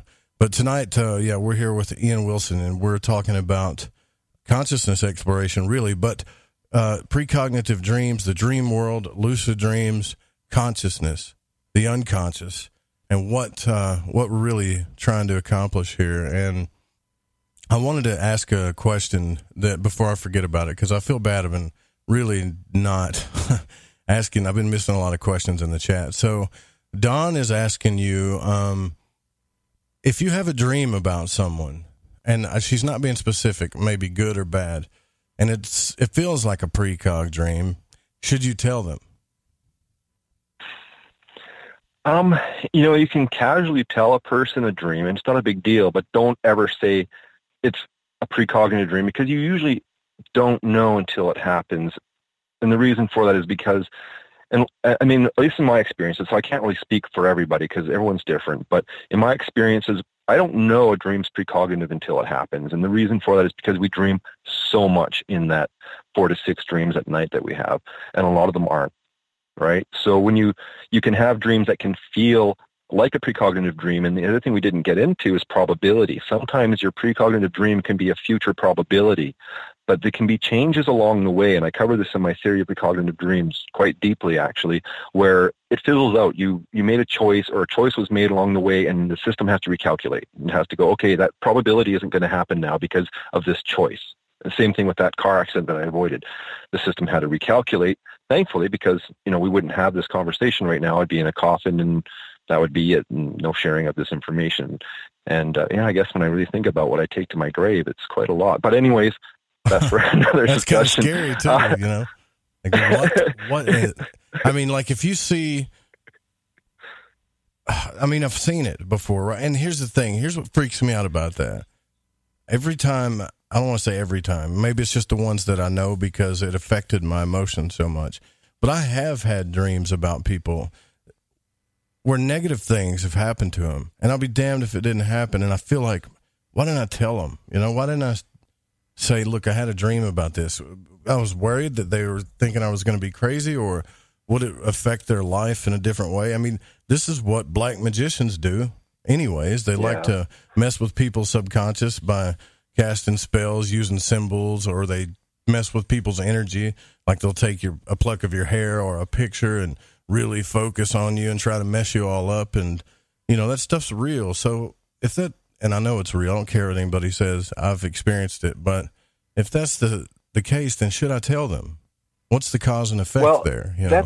That's a personal choice, and everything's so circumstantial, as you know, Joe. So it's really, like, for me, I have told people stuff and it's come true. So I have had dreams with people in it. For example, I had a friend and I saw he got married to this girl and whatnot, and I told him about it, and of course, in hindsight, but then when it happened, he was like, oh, I remember you telling me that dream about it. And, I had a dream, actually. It was because we talk about these tragic things that happen, and I've gone through those types of experiences. And one was my cousin, and in the dream I saw him in a pickup truck, and he had died. So they got in an accident. So I woke up, and I'm pretty young back then, and I'm pretty open. So I told his mom, and my aunt was there, and they heard me. I said, I had this dream that Chris died in a pickup truck with his friend, and it was really dark and awful. And a year later, he was coming back home from, I think, Prince George. They were working up there, I guess something happened in the steering column of the truck, and they went onto a head-on collision with a pickup truck, and he had died. So then at his funeral, not his mother, because she was pretty grieving, but my aunt came up to me and she goes, "You saw that in a dream. I remember you talking about that about a year ago." So it can be very powerful stuff, and I don't always know. I mean, I didn't know that was going to come true. I just had the dream, so I just dropped it off like, yeah, I had this dream, and that's what happened. But so many things don't happen that you think might happen when you're in that state. So there's just so much information, and but I think sometimes bringing it to the surface gives the opportunity for that change, because when you get into the probability nature of it, and this is where we start getting into navigating this experience of life, that this may help us navigate, into other probabilities where you don't get hit by that truck, right? And that's kind of where I'm at right now. I've kind of navigated away from a final destination moment and enjoying, an extended life as a result of it. So I think having foreknowledge can change the probability matrix. It can give us an opportunity for change. But it doesn't happen if you don't act on it, right? Right, exactly. Just let it be. So, but it's a tough one. How do you know when it is or it isn't? It's very challenging. I know myself. I mean, I've been at this for 32 years, and our nature in this world is we live by distraction. There's so many things distracting us all the time, from your work, just activities, just everything can be like a distraction. So to get that focus sometimes can be very, very challenging. And again, when you're scattered, it produces noise. But when you have focus, things clear up. So it just depends on where you're at in all of those experiences. But, I know people who've had same things. They've told people about stuff before it's happened because they've had a dream about it and it's happened. It's not an uncommon occurrence. I mean, this experience is a very genuine part of a human experience. It's been around. Aristotle talked about it by his paper, By Prophesying by Dream. Babylonians, I mean, it goes all the way back to Sumer. I mean, people have known about this part of us all throughout human history. It's not a today thing. It's not a belief system. It is a real, genuine, direct experience.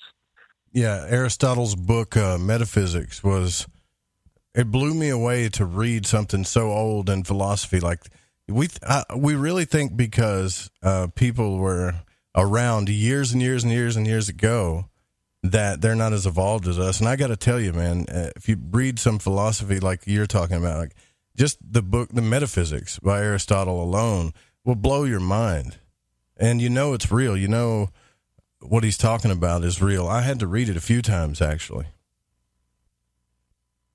I actually haven't read that one, so we have to look it up. But I did read his paper, By Prophesying by Dreams, because, I did as much research as I could. Once this is a very real thing, you want to see historically how has this played out in other people. And, like J.W. Dune, An Experiment with Time, an excellent book. Here's a guy who is going through the same process, and he's writing it down, and he's validating it, and he's got dream journal entries. I mean, there's a lot of people that have tried to bring this to the surface and say, hey, come on, look at this thing that's going on. Sure, it's not mass consumed yet. There's a lot of people that'll just come up and say, no, you're just, you get the skeptical group of people. I mean, we've all known, they haven't had the experience. I can't blame them. I've had a lot of people that are skeptics that are like, prove it. I'm like, well, no, you kind of have to prove it to yourself by having the experience. And how do I give that to you? I can't do that. It's a you thing, right? So, it really comes down to these very deep, you are the one that needs to kick yourself into gear and start diving into the depths of your true self. Absolutely. The hand-on journey. Well, so do you believe, this is kind of a simple question, and I think I know what you're going to say, but I'm going to ask it anyways. The out-of-body experience, the lucid dreaming experience, the regular forgetful dreaming experience, are you in the belief that this is all just different focal points or different layers of the same thing? Yeah, absolutely. Again, the same thing with the near-death experience, right? A near-death experience will be like an out-of-body experience. And a lot of people, see, again, because we're in such deep immersion here, right? A lot of people that don't realize that they're going to survive death, they don't realize that they're more than this body, and they don't realize that there is more of a universe that they're a part of. because of the immersion and that fishbowl paradox, something comes around and hits them and knocks them into that alternate focus state where they suddenly now have direct experience. Once they have that direct experience, they come back and suddenly are humbled by it, or like changed by it, or transformed by it. And it can be, again, it's just accessing that different perspective, breaking the immersion, coming out of the tightly wrapped layers of, only knowing waking reality, only knowing this. You have to have a different perspective. It has to come through some sort of experience. And for me, the safest way of doing it is just simply being conscious during sleep. And it touches into the out of body, it touches into the lucid dream, but it's all different focus states all the way through for sure. Yeah, I don't know why that's still so hard for me to grasp, because I've had a real out-of-body experience where I went through the vibration state, felt my body vibrate, peeled myself out of it, looked at myself, yep. and was like, okay, I'm peering into the physical realm through this. Like, this has got to be different. It just felt so much different than dreaming, man. And I think maybe what it is I just haven't explored enough to know the difference. But I also like what you say in terms of interface. I work well with the idea that you're in this interface right now, focused into your, as your body. And when you're in that out-of-body state, you're now with a different interface, right? And that different interface is giving you information that wasn't accessible because of being highly focused in your body, right? So we're switching interfaces and focus states into different experiences. But, the out-of-body experience, again, when you move into that state, physical reality being observed there is very cool, but, there's so much more. And once you're there, you're going to wander off with curiosity and find out, again, peeling back the layers. I've been through all of that as well. And I look at, again, the lucid dreaming is kind of like the entry point for people because it's a comfortable thing, right? When you start saying, well, you're going into a non-physical state where your body isn't really relative anymore, but they're all different layers of what we can access as consciousness, as self-awareness, right? But it is a hands-on direct experience and one of participation. So you participated in that experience, and that's why you had it, right? You're the one that makes it happen through intent. Yeah, because I was definitely focused. I was trying for days to do it, and eventually that's just happened. Great. It yields a result, right? Yeah. But that's when we're talking about getting focused, what you went through is you achieved that result. So you got focused, you allowed yourself to go through that shift as the body falls asleep, and you get the vibrations, you get all these different changes, and that's just the body going into sleep. But you managed to stay conscious. Now, in that result, you had an out-of-body experience. It could also just go into a lucid dream. It just depends on your intention, right? So, good job. That one week awesome. I was sick. Thanks, man. I appreciate it. That one week I was sick. I had to take off a whole week. And the first night it was really bad. And I had a very strange experience with probably one of the most strangest experiences I've ever had. It was freaky, and I'll tell you about it. So I'm laying on the couch in front of the studio, and you know what it's like to feel like you have the flu, and you can't, you just can't move hardly. You're that weak. And I felt my body finally going to sleep. And as it started drifting away, I was still awake, and I didn't want to be. I just was. And I got caught in that state to where I could hear voices, and I felt something like touching my back. And the spot on my back really started to vibrate, like just one spot. It was really strange. And I heard these like low grumbling growl. It did not feel nice at all. Like voices talking to each other, almost as if they were observing me. And I was on the phone with a friend of mine, and I was like, I hear voices and I can't move. I can't wake up. I can't go to sleep. I just couldn't move. And eventually I just had to submit to it. And, I don't know if you've ever done this, but when you try to wake up because something's happening, you don't want, your eyes really shaking real hard, and you're trying to push through that state.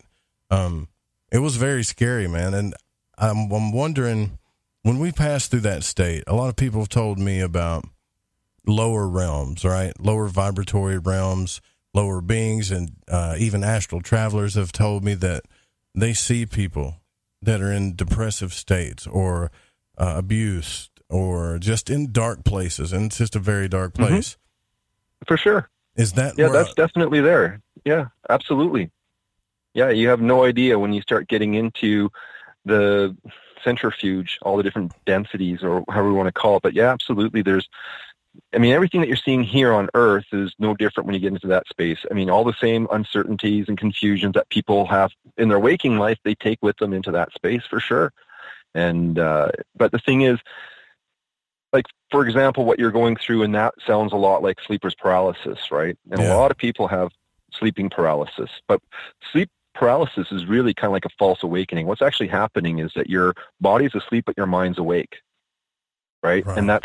And you're trying to interface with your body, but the body's you're actually in that pre out of body or / lucid dream focus state. Most people get scared, get panicked. They want to get out of it. They don't know because it's new. Right.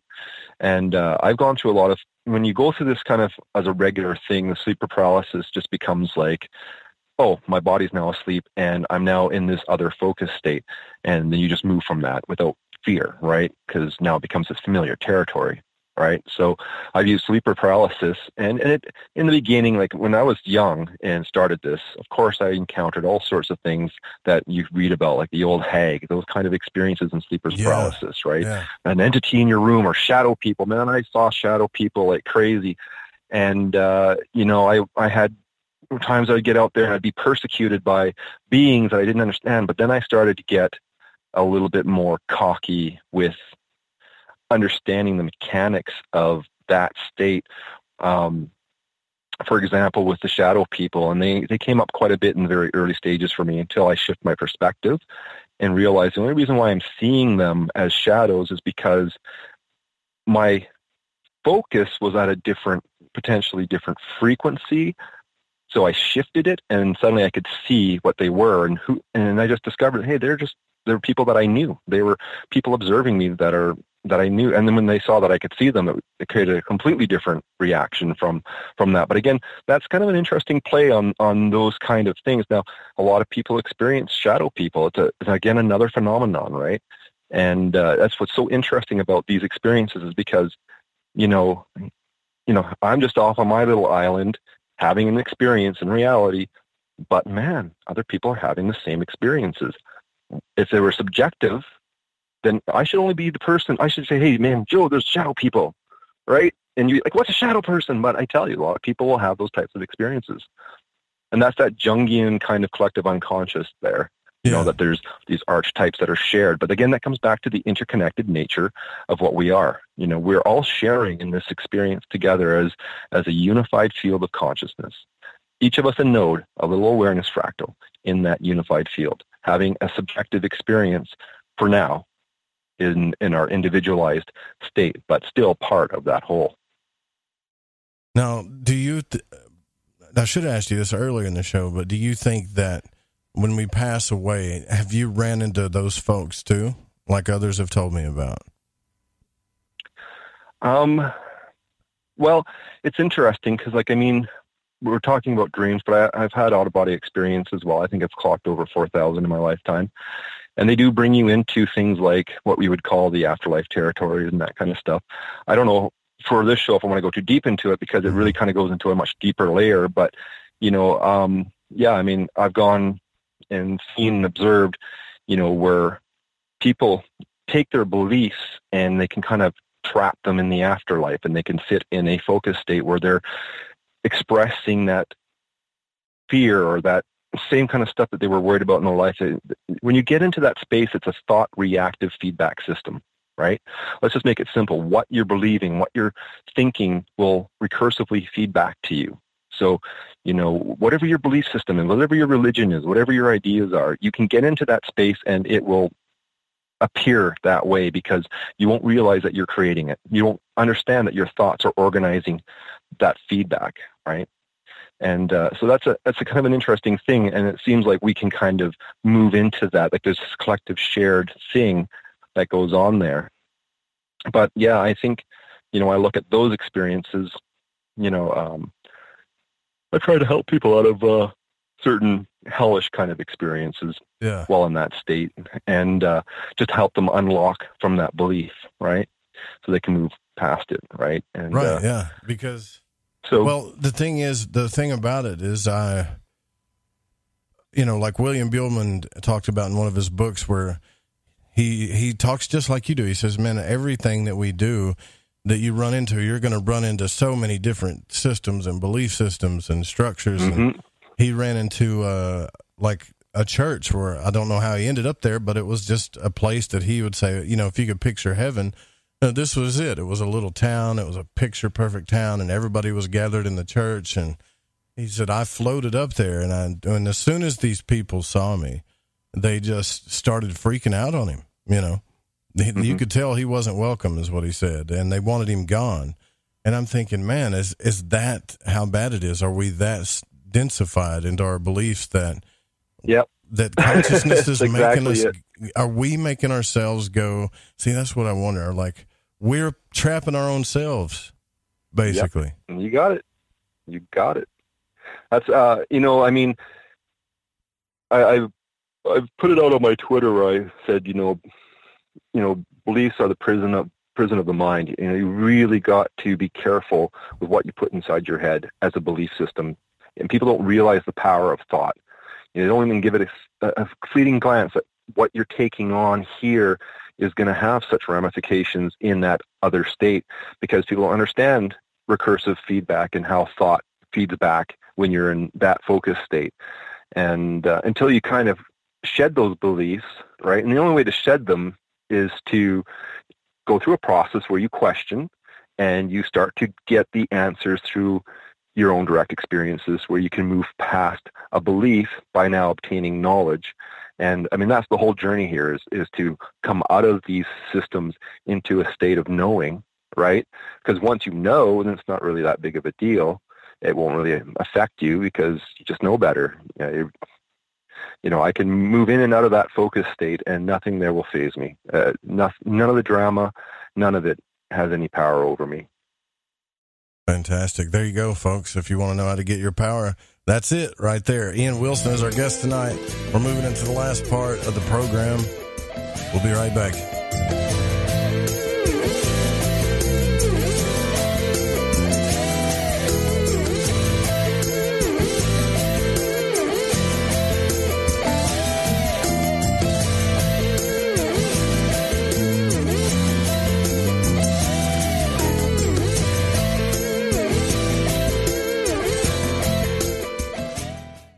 Somewhere between abnormal and paranormal, there's a show called Into the Paranormal. I'm Jeremy Scott. Hear me live Saturdays at 6 p.m. Pacific, 9 Eastern on the Fringe FM. What's up, Joe? Hey, man, I just wanted to say your show, dude, keeps getting better and better and better. I love Lighting the Void and the Fringe FM. Ew, yuck. They're unhealthy and gross. Bugs, I hate bugs. We keep a clean home, but occasionally bugs show up. Well, I found something that is tougher than bugs. Orange Guard. From contact, it kills bugs. Plus, Orange Guard kills hidden bugs and keeps new bugs away for weeks. I know. I use Orange Guard. Plus, all of the ingredients of Orange Guard are on the FDA generally regarded as safe list. Orange Guard may be used around food, humans, and pets. It promotes a healthier planet, and here's a bonus. Orange Guard cleans where it's sprayed. Plus, it comes with a 30-day money-back guarantee. Orange Guard. You can get Orange Guard at Ace Hardware. And listen, folks, Orange Guard is tougher than bugs, and it's safe to use. Go to orangeguard.com. That's orangeguard.com. The truth is out there. There's something out here. And so are we. KTOK Digital Broadcasting, The Fringe FM. Lighting the Void is proud to announce Mind and Magic's Protection and Defense Course for protection from magical and psychic attacks. This is not a joke. Magic practitioners are on the rise, and with that comes attacks from baneful or black magicians that try to harm or hurt others for their own selfish reasons. If you are not a believer in psychic attacks, then this isn't for you. If you are, and you want the power to defend yourself and your family and home, that I highly suggest you grab Freighter Xavier's Protection and Defense course. In this course, you will learn how to tell if you are under attack from a natural source or if an individual is attacking you. The 4 forms of curses and attacks, how to remove self-imposed curses, the correct way to cleanse your home from negativity or malevolent entities, how to make your own holy water, what you should always keep near or under your bed, herbs that banish negativity and promote purity, the most powerful banishing rituals on the planet, and for those that seem to want to harm you the most, how to put your enemies in a hell pit of their own making. You can also learn protection against shadow people and other entities. Or are you just in a bad planetary alignment? Even how to get rid of an enemy using a tic-tac box. It does not matter what your faith or belief is, this will work. Click the banner on the website at lightingthevoid.com or go to lightingthevoid.com/Xavier. Hey, is that a new music app? Yeah, check it out. Surfer Music Discovery. It links to thousands of online stations, but the twist is you see the song names and artists that are now playing live. That's different. No guessing. Looks like a waterfall of music. So many formats. Rock, oldies, country, R&B, jazz, and a whole lot more. How's that spelled? Surfer. S-U-R-F-R. Is it expensive? It's free. No need to sign up or sign in. Get the Surfer Music app free from Google Play or the App Store. Do you want to know the truth? Are UFOs real? Are aliens visiting Earth? Are governments around the world hiding the biggest secret in history? We're UFO Seekers, official partner of The Fringe FM, and we're on a hunt for the truth. Join us as we investigate locations like Area 51 by subscribing on YouTube at youtube.com/UFO Seekers. Listen, I want to tell you about G.I. Joy from GetTheTea.com. It's the best alchemical concoction of goodies for your stomach and digestive system I can recommend, and that's all based on my experience. Packed with colostrum, acidophilus, aloe, peppermint, and turmeric. If you do your own research, then you know this is the bee's knees for the stomach and digestion. Now, due to Big Brother's ears and the eye in the sky, you know I can't go into the details about what it helped me with. All I can say is I got relief. It's non-GMO, no fillers, no preservatives, manufactured right here in the US of A, and delivered to you by the only people who stay on top of the game and are out in front. Go grab a bottle of G.I. Joy at GetTheTea.com and see what all the fuss is about. Again, that's GetTheTea.com.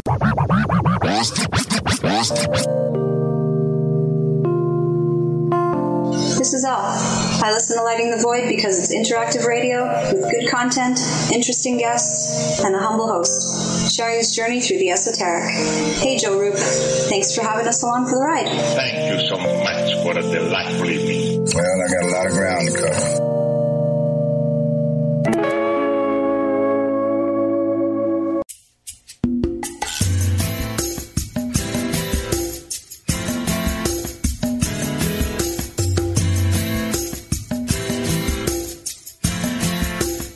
You're listening to Lighting the Void.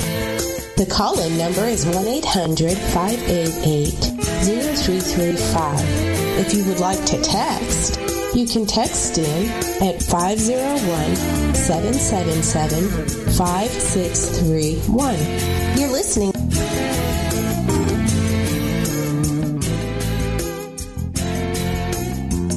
Well, that was a first. I tapped the button twice.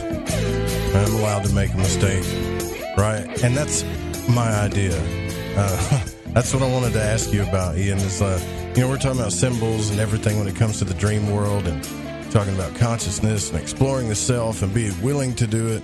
But I think what I was trying to say towards the end there, and you and I were talking about it during the break, is that how powerful, I know symbols are powerful, but I think the one thing that would be more powerful than that, exploring consciousness, and one thing that would create barriers is ideas, right? Like ideas can be supremely powerful, but also extremely dangerous, right? That's right. When you look at our history and we see basically how fractured we are with all these different types of ideological belief systems, well, these are all ideas that somebody out there came up with that, they then dismembered or dismantled other people and said, hey, I believe this and you got to believe this too. And suddenly we see this whole groupthink that kind of takes place. an idea can enslave an entire civilization, and not only just for one generation, but for multiple generations. So ideas are like weapons. They're very powerful, and they've always been used to control people. So, we're at a point now where we need to start coming out of these ideas that have caused so much damage and start getting to the truth. Because I think that's really the key to unlocking, what we really are versus what we believe we are. Yeah, it's when I was raising my son, I thought about all the things that scared me, all the things that, when you have a child. I don't know if you have children or not. Do you have a child? I do. But when I have a daughter. She's 10. Yeah. When you have a child, you're like, you want to protect them, and you want the best for them, but you know what kind of world it is out there. And my son was a curious guy. And he would come home from his mom's or even school or whatever and say, well, the teacher said this, and my friend said that, and mom said this, and mom said that. And it was really hard for me to tell him, because he was wanting me to guide him and tell him what's right and wrong about some things that, hell, I didn't even know the answers for. And I said, you need to do some of this investigation on your own. You don't need to be so influenced by what other people think and their ideas and what's right and what's wrong, because it's hard enough, but we make our own prisons, right? But when you got other people doing it for you, then it gets real bad. It's just the way it is, unfortunately, because as you know, people are very opinionated, and you can always get into a very polarized conversation with somebody who's going to tell you the way it is based on what they've read in a book, what they've been told, what they've come to believe. Very few people are going to come out of that and say, well, hey, look, let's just go to that, what we're experiencing, and come to that common ground. And so it is going to be very tough. Like, I mean, this particular topic, a lot of people aren't going to be able to digest it because they have no framework of reference for it, because they have allowed themselves to get so caught up into the immersive nature of this dramatic world.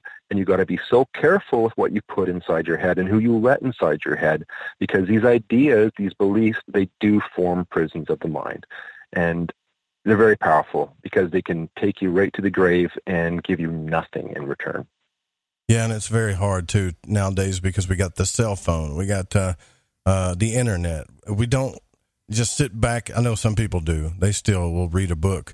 But I think we were healthier minded back then, even though we might have been simpler. Now people are just chaotic because there's so many ideas getting thrown at them all the time. And it was something that Frater Xavier talked about on his YouTube channel, too. It's like he won't even look at Facebook anymore because he understands the subconscious. Like, he understands what's going on. And he also understands that he's not all powerful and super aware of everything. And he gave an example like this. He said, I don't eat at McDonald's. I just don't. But the other day, my girlfriend put a McDonald's, I guess it was a fries or something, on the newspaper, and he smelled it, and he got the whole nostalgia of McDonald's. And a day later, he's craving McDonald's. He stopped in and got a burger, and he's like, what the hell am I doing? I don't eat this stuff, But because he understood the impact of just the symbol, right, then that's what caused him to do something that he didn't want to do or didn't feel like doing or didn't believe in. That's right. Now think about that. And if an idea is so much more powerful than that, when you go to get advice from other people, it can cause real chaos in your mind, and I think the only thing we need to do is, I don't know. I'm with you on the experience thing, but it does worry me. And it scares the hell out of me for my kid, because it's real bad now. I can't imagine what it's going to be like 20 years from now. Yeah. And I mean, no one said any of this was going to be easy. Life is very challenging. We're all enduring such a complexity of, like I said, different types of ideologies and beliefs and everybody's opinions. But for me, I always find the common ground is trying to find direct experience that other people can relate to. But it's a tough thing because, there's a lot of breaks and barriers that people have put up that they don't even realize, a lot of fears and uncertainties that they haven't reconciled. And no one's told them that they had to. No one told them that they have to do the homework, that they have to do the heavy lifting.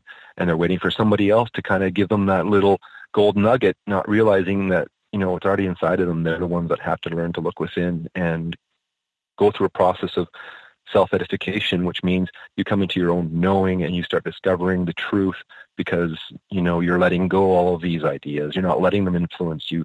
You're the one now that's driving your car. You're not in the passenger seat anymore.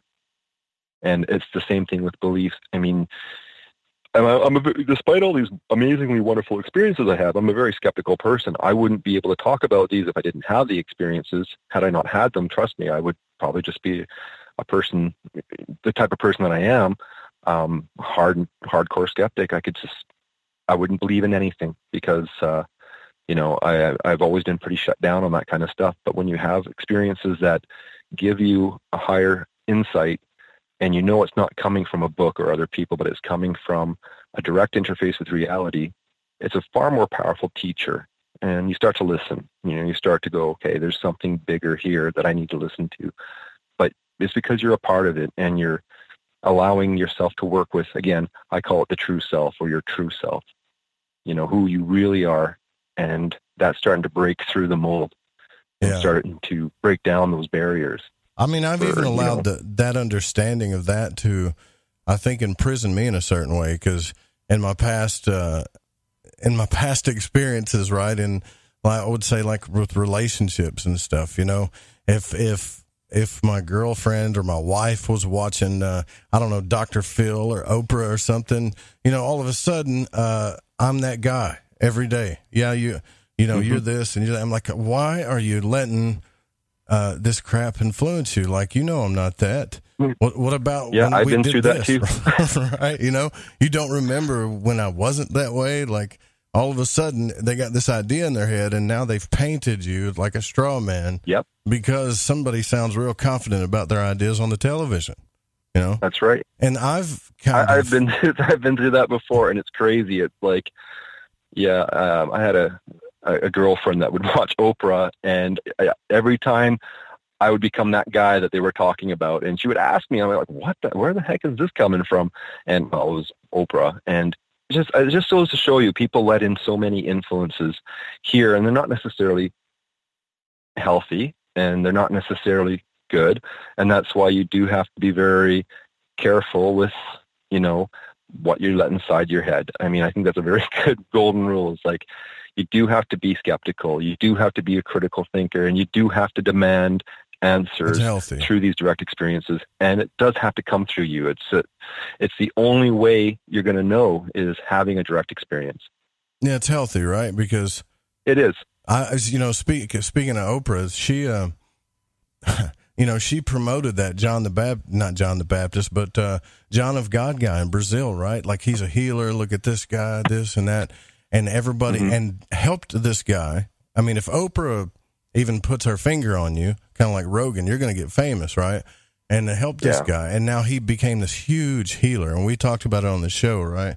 And I don't doubt that he understood some things. But after they investigated the guy, what was he doing? He was farming babies, hurting and raping women. He was doing all kinds of crazy, evil stuff, man. And there's some darkness out there, man. I know. It scares the shit out of me. Sorry. So that's okay, but I mean, I understand, but it's like Oprah had good intentions. Everybody saw, it's like they're taking in this idea that this guy's doing this or that with no skepticism. It's like they just, it feels right. Look what he did. He healed that person. And next thing you know, you're next to some guy that is going to put you in a cage and sell your babies. Right? Because this guy understands that he can implant ideas into the world and use folks that way, and the paradox of that is, and the truth that I've come to, that I'm trying to deal with right now, is that I've put myself in my own prison when I get around folks that I feel are easily influenced. They scare me. And I don't really want to deal with it. So I have got to do some more conscious exploration to figure out, am I wrong about these people, or what should I do? You know what I mean? Because I don't want to be just a hermit and never do anything anymore, Well, of course, right? I mean, the thing too, I look at the world in its spectrum, and trust me, this is Earth and it's got a reputation. There are some very foul, bad people in this planet. We all know. I mean, they get exposed and we're all traumatized by it and horrified by those acts. But there's good people too, Joe. There's people that really do sincerely want the best for all of us. I mean, I look at myself. I mean, in the 20 years that I've put information out there on the internet, I spent at least well over $10,000, but I've made about $200 in return, and it's never been about the money. You know, it's always been about what can we do to make things better for all of us. I mean, we should always be in service to the greater good, because like I said, what you do to others here, you're doing to yourself in the big picture, in that bigger picture, if people could get through the whole illusion of separation, right? And trust me, some people have some pretty big karmic debt to pay off for what they've done, and the universe, if anything, it is just, and there are consequences. And don't think for a second people that, cause harm aren't going to pay for it or answer for it, because we don't cease to be, there is, when you get into the deeper parts of it, there is judgment, not necessarily hell, but there will be, you got to work off that debt. You will, we should, I don't know if this is the right time for it, but we can get into talking about the afterlife and, the fact that we do not just exist in one lifetime, that we're parodied into this bigger system, and, there is universal justice. I just want to say though, real quick, that I don't look down upon anybody that is easily influenced or think they're lesser than me or anything like that. The way I look at it is, what the hell's been influencing me, right? Yeah, and because we're all subject to this stuff, and I've caused myself to I've shut myself off from people that probably are good people, but because they're deep thinkers or feelers or something, and they like to explore ideas so much that it scares me, I've shut myself off from them, and that's shadow work. That stuff never stops, I don't think. Yeah. Well, again, this is just my path, and it's worked for me. Is I really think that, we have to go through this process of self-edification where we're able to start to get the answers through direct experience and not through influences, right? Where it's coming, again, not from ideas or beliefs, but it's coming from, when you have a dream come true, that's a pretty significant little bump on the head that there's something bigger going on with you, right? Yeah. And that's the tip of the iceberg. I mean, this stuff that we're talking about here, I would consider to be, the entry level kind of base for it, but it gets so much deeper when you start getting into, what we are as reality seeing itself through us, as this relationship with reality, and the responsibility that's there, the responsibility we have to each other, to our friends, to our family, to our children, that we do have to come out of this destructive mode that a lot of people get in, the hate, and the divisiveness where you hate a person because they have a different idea. Like, all this negativity has to come to an end, and we do have to come back to where we're just helping each other. We're being sincere and honest and trying to make the world a better place by just being better people, with not commoditizing everything and expecting, well, I'm going to do something for something in return. A lot of people will only act if they think they're going to get something out of it. That kind of stuff has to kind of end. You gotta, people have to start coming back to oneness and love. I mean, it's not going to make the world a better place if we're in fear and in hate and in all these very lower consciousness states. And trust me, that's a big part of what's going on here, is lower consciousness.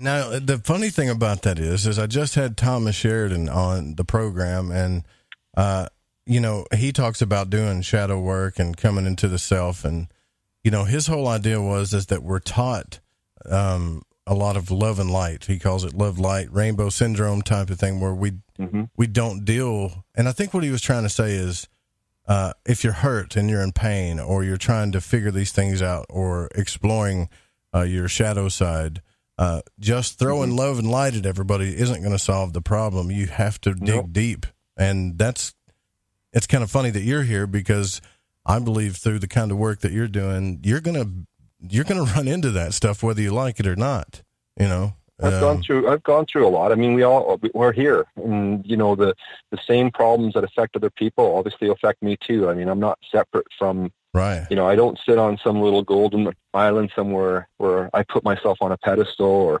anything like that. I mean, my ego has been pretty stomped out by some of these experiences to the point where it's like, you really feel the gravity of what we are, the gravity of what we're doing to each other. And it's like, for me, I have this whole different view. I call it my Norman Rockwell versus Norman Bates philosophy. Okay. And, as we know, Norman Bates was psycho and killing people, and trust me, I do not like the Norman Bates stuff. Norman Rockwell painted beautiful pictures of Americana, families, people being with dogs. That's the stuff that I like. I like seeing people caring. I like going to a beach and watching people walk their dog, or watch a deer walk in front of me, or while we were having this conversation, a coyote walked out in front of me, and I was just like, oh, that's so awesome. I like that kind of stuff. I'm really into what I call my Norman Rockwell self, not the Norman Bates stuff. That stuff can just bugger off, and I don't support it one little bit. Well, no time for that stuff. Yeah, it's not. It's if somebody, the way I looked at it is, if somebody's wronged you, it hurts, right? Like, especially if they've abused you or something, and you got to acknowledge it. And you don't have to go up to them and be like, "Oh, I'm going to heal you," and with love and light. You just let them go, but you still got to learn to deal with that pain so you can love yourself and other people. And I know we're sounding like some deep spiritual, like woo-woo people right now, but it's like, man, when you do this work, I don't care if you're doing it through magic, dreams, it all leads to the same place. You realize that you're not Sometimes separate. You do have to let go of toxic people in your life because they are hurting you. And love doesn't mean allowing yourself to be abused. And a lot of the problems we have are patterns of abuse, right? And a big part of growing up is stopping those patterns of abuse, be it addiction or being angry and hateful because of a certain influence. But the thing, it's true, not everybody here is going to be on the same page. And I distance myself from people that, if they're always constantly attacking me or constantly trying to use me. I mean, we all go through that. There's toxic people. That's just welcome to earth, right? So, but it doesn't hurt to,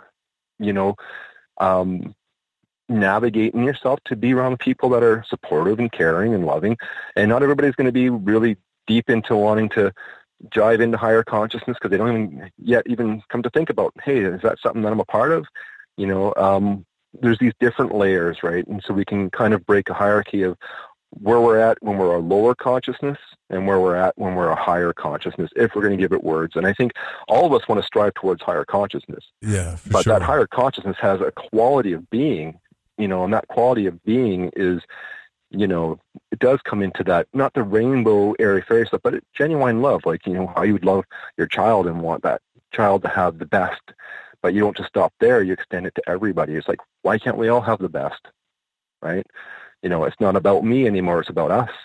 And that's, I think, the higher qualities that come through in this. Yeah, and this, I guess people put this show in the paranormal, like, realm, because every time I talk to somebody, they're like, oh, yeah, you're into the paranormal stuff. And I'm like, yeah, but kind of. I'm more into... I think consciousness is a part of all of it, right? So I can't call it, oh, no, I'm into consciousness. Well, what about Dogman and UFOs and all this? I think it's all related, 100%. But I think we have this fascination, which I was going to ask you about, too, with darkness, right? Like, it's fun. Halloween's coming up. Everybody likes to get scared. They like the idea of demons, ghouls, and goblins, but... And it's fun to me too. Halloween's my favorite holiday. What I find incredibly interesting is if I tell somebody, and maybe you can help me with this, that look, I can show you where the real goblins are. I can show you what these tulpas are. I can show you all this stuff, where it is. But you have to be willing to do this exploration, right? Just try this technique, try to go there, and you'll see where all these nasty bastards come from, right? Or at least that's what we think they are. And it's more like, no, I just kind of like the fun side of it. And that's frustrating to me. I'm like, oh, okay. So you don't really want to see a real demon. You just want to talk about them. You see what I mean? Well, I look at again, for me, I look at everything coming from this one unified field of consciousness, and we get these archetypes and hierarchies of, demons, really dark to really light, and it's just going to happen in that spectrum. But it's still, they're all still part of this system. But I don't support, I believe there's evil, absolutely, and I think that we shouldn't court it, and we shouldn't try to express it, that there is higher qualities such as love, and that's probably the better direction to go in. And, because you go into a dark place, it's like a drug addiction. It can take you down, like heroin can take people right down to you got to be so careful with what you let into yourself. And that's why I always say it's all about being in your own personal power, and being conscious during sleep some people might let it take them to a dark place, right? Not everybody's probably going to go, oh, hey, this is a great opportunity to learn about something greater. They might want to use it to abuse other people, I mean, right. Everybody's going to be different. For me, that's not even on the radar. I like the artistic nature of it. I like when I go into a lucid dream, just going to a nice restaurant and eating food. That's so cool. Sometimes better than what I eat here. I love it. Yeah. Yeah. And I don't use it for, I can see where some people would use it, and I wouldn't even want to go there with what they're going to use it for. But for me, it's like an art form. And so I like constructing very beautiful, very wonderful. If it gets dark, you can read my journals. I'll turn it into something that I like. I'll create beautiful mountains and lakes and stuff, and just sit and relax and just meditate while I'm sitting there looking at this beautiful landscape and be quite content. So, it's definitely turning chaos into something a little bit more appetizing. Because you've went through all that stuff, man. It sounds to me like for sure. You've faced your darker side, and now you realize, man, I want to, I want to share this with everybody. I want to show them just how beautiful creation can be and consciousness is, and what everybody's missing out on. And you're aware that some people may not want that, and that's even better to me, that you have that type of awareness. And you're willing to just talk about it with the people that want to know. And that's kind of like what this whole show is about. We only got a few minutes left here on the program, so we're going to be right back. If you got any final questions, you can call in. Of course, I'm going to have quite a few more. I could talk about the subject for probably 9 hours. We'll be right back. Yeah, I'm just going to use the washing.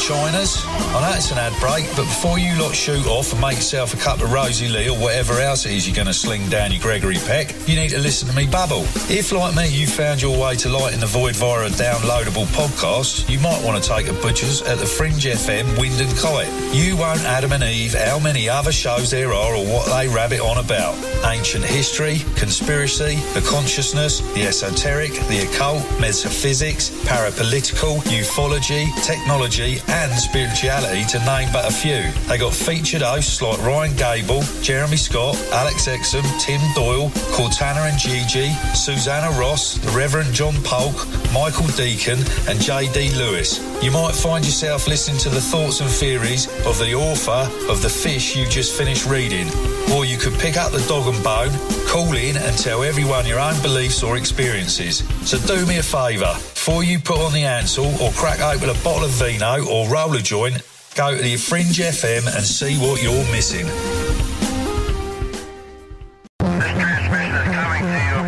Hey, it's Jeremy Scott. Now hear me on KTLK The Fringe FM. Live Saturdays at 7 Pacific, 10 Eastern. You got it. Ew, yuck. They're unhealthy and gross. Bugs, I hate bugs. We keep a clean home, but occasionally bugs show up. Well, I found something that is tougher than bugs. Orange Guard. From contact, it kills bugs. Plus, Orange Guard kills hidden bugs and keeps new bugs away for weeks. I know. I use Orange Guard. Plus, all of the ingredients of Orange Guard are on the FDA generally regarded as safe list. Orange Guard may be used around food, humans, and pets. It promotes a healthier planet, and here's a bonus. Orange Guard cleans where it's sprayed. Plus, it comes with a 30-day money-back guarantee. Orange Guard. You can get Orange Guard at Ace Hardware. And listen, folks, Orange Guard is tougher than bugs, and it's safe to use. Go to orangeguard.com. That's orangeguard.com. All right, man, this is Crow 777, and you are listening to The Fringe FM. OMG! People are jumping on board to the Life Change Tea Regiment. Brew, steep, and drink for a gentle, taste great cleanse. It's changing how they feel. See what everybody's talking about. Log on to getthetea.com. That's getthetea.com. Life Change Tea aids in digestive slowdown and helps people get moving down a healthy path. We won't make claims. We'll just let you decide. Experience is much better than a commercial anyway. If you want results, log on to getthetea.com and purchase your super strength cleansing tea. You won't be disappointed. And if you're looking for some mind-body suggestions, go to YouTube and punch in the search bar Health Matters Now. That's Health Matters Now. Put power into your health now. So, getthetea.com. That's getthetea.com for super strength tea. And YouTube, Health Matters Now. That's Health Matters Now for valuable suggestions. Getthetea.com. The tea that makes you go. Hey, I'm J.M. DeBoard, and when I want to talk about dreams, I look up my man Joe Root and his show, Lighting the Void. You're listening to the Fringe FM, and I'm Michael Deacon reminding you can find my show right here on the Fringe FM every Sunday night at 9 p.m. Pacific Standard Time, 12 p.m. Eastern Time, or by going to michaeldeacon.com. The choice is yours. I'm Ryan Gable, and I want to remind you to keep your radio, phone, tablet, or computer tuned to the Fringe FM, and visit the website thefringe.fm to listen to the entire lineup of shows. You can also catch my broadcast, The Secret Teachings, Monday through Friday, beginning at 12 a.m. midnight U.S. Pacific Time, right here on the Fringe FM.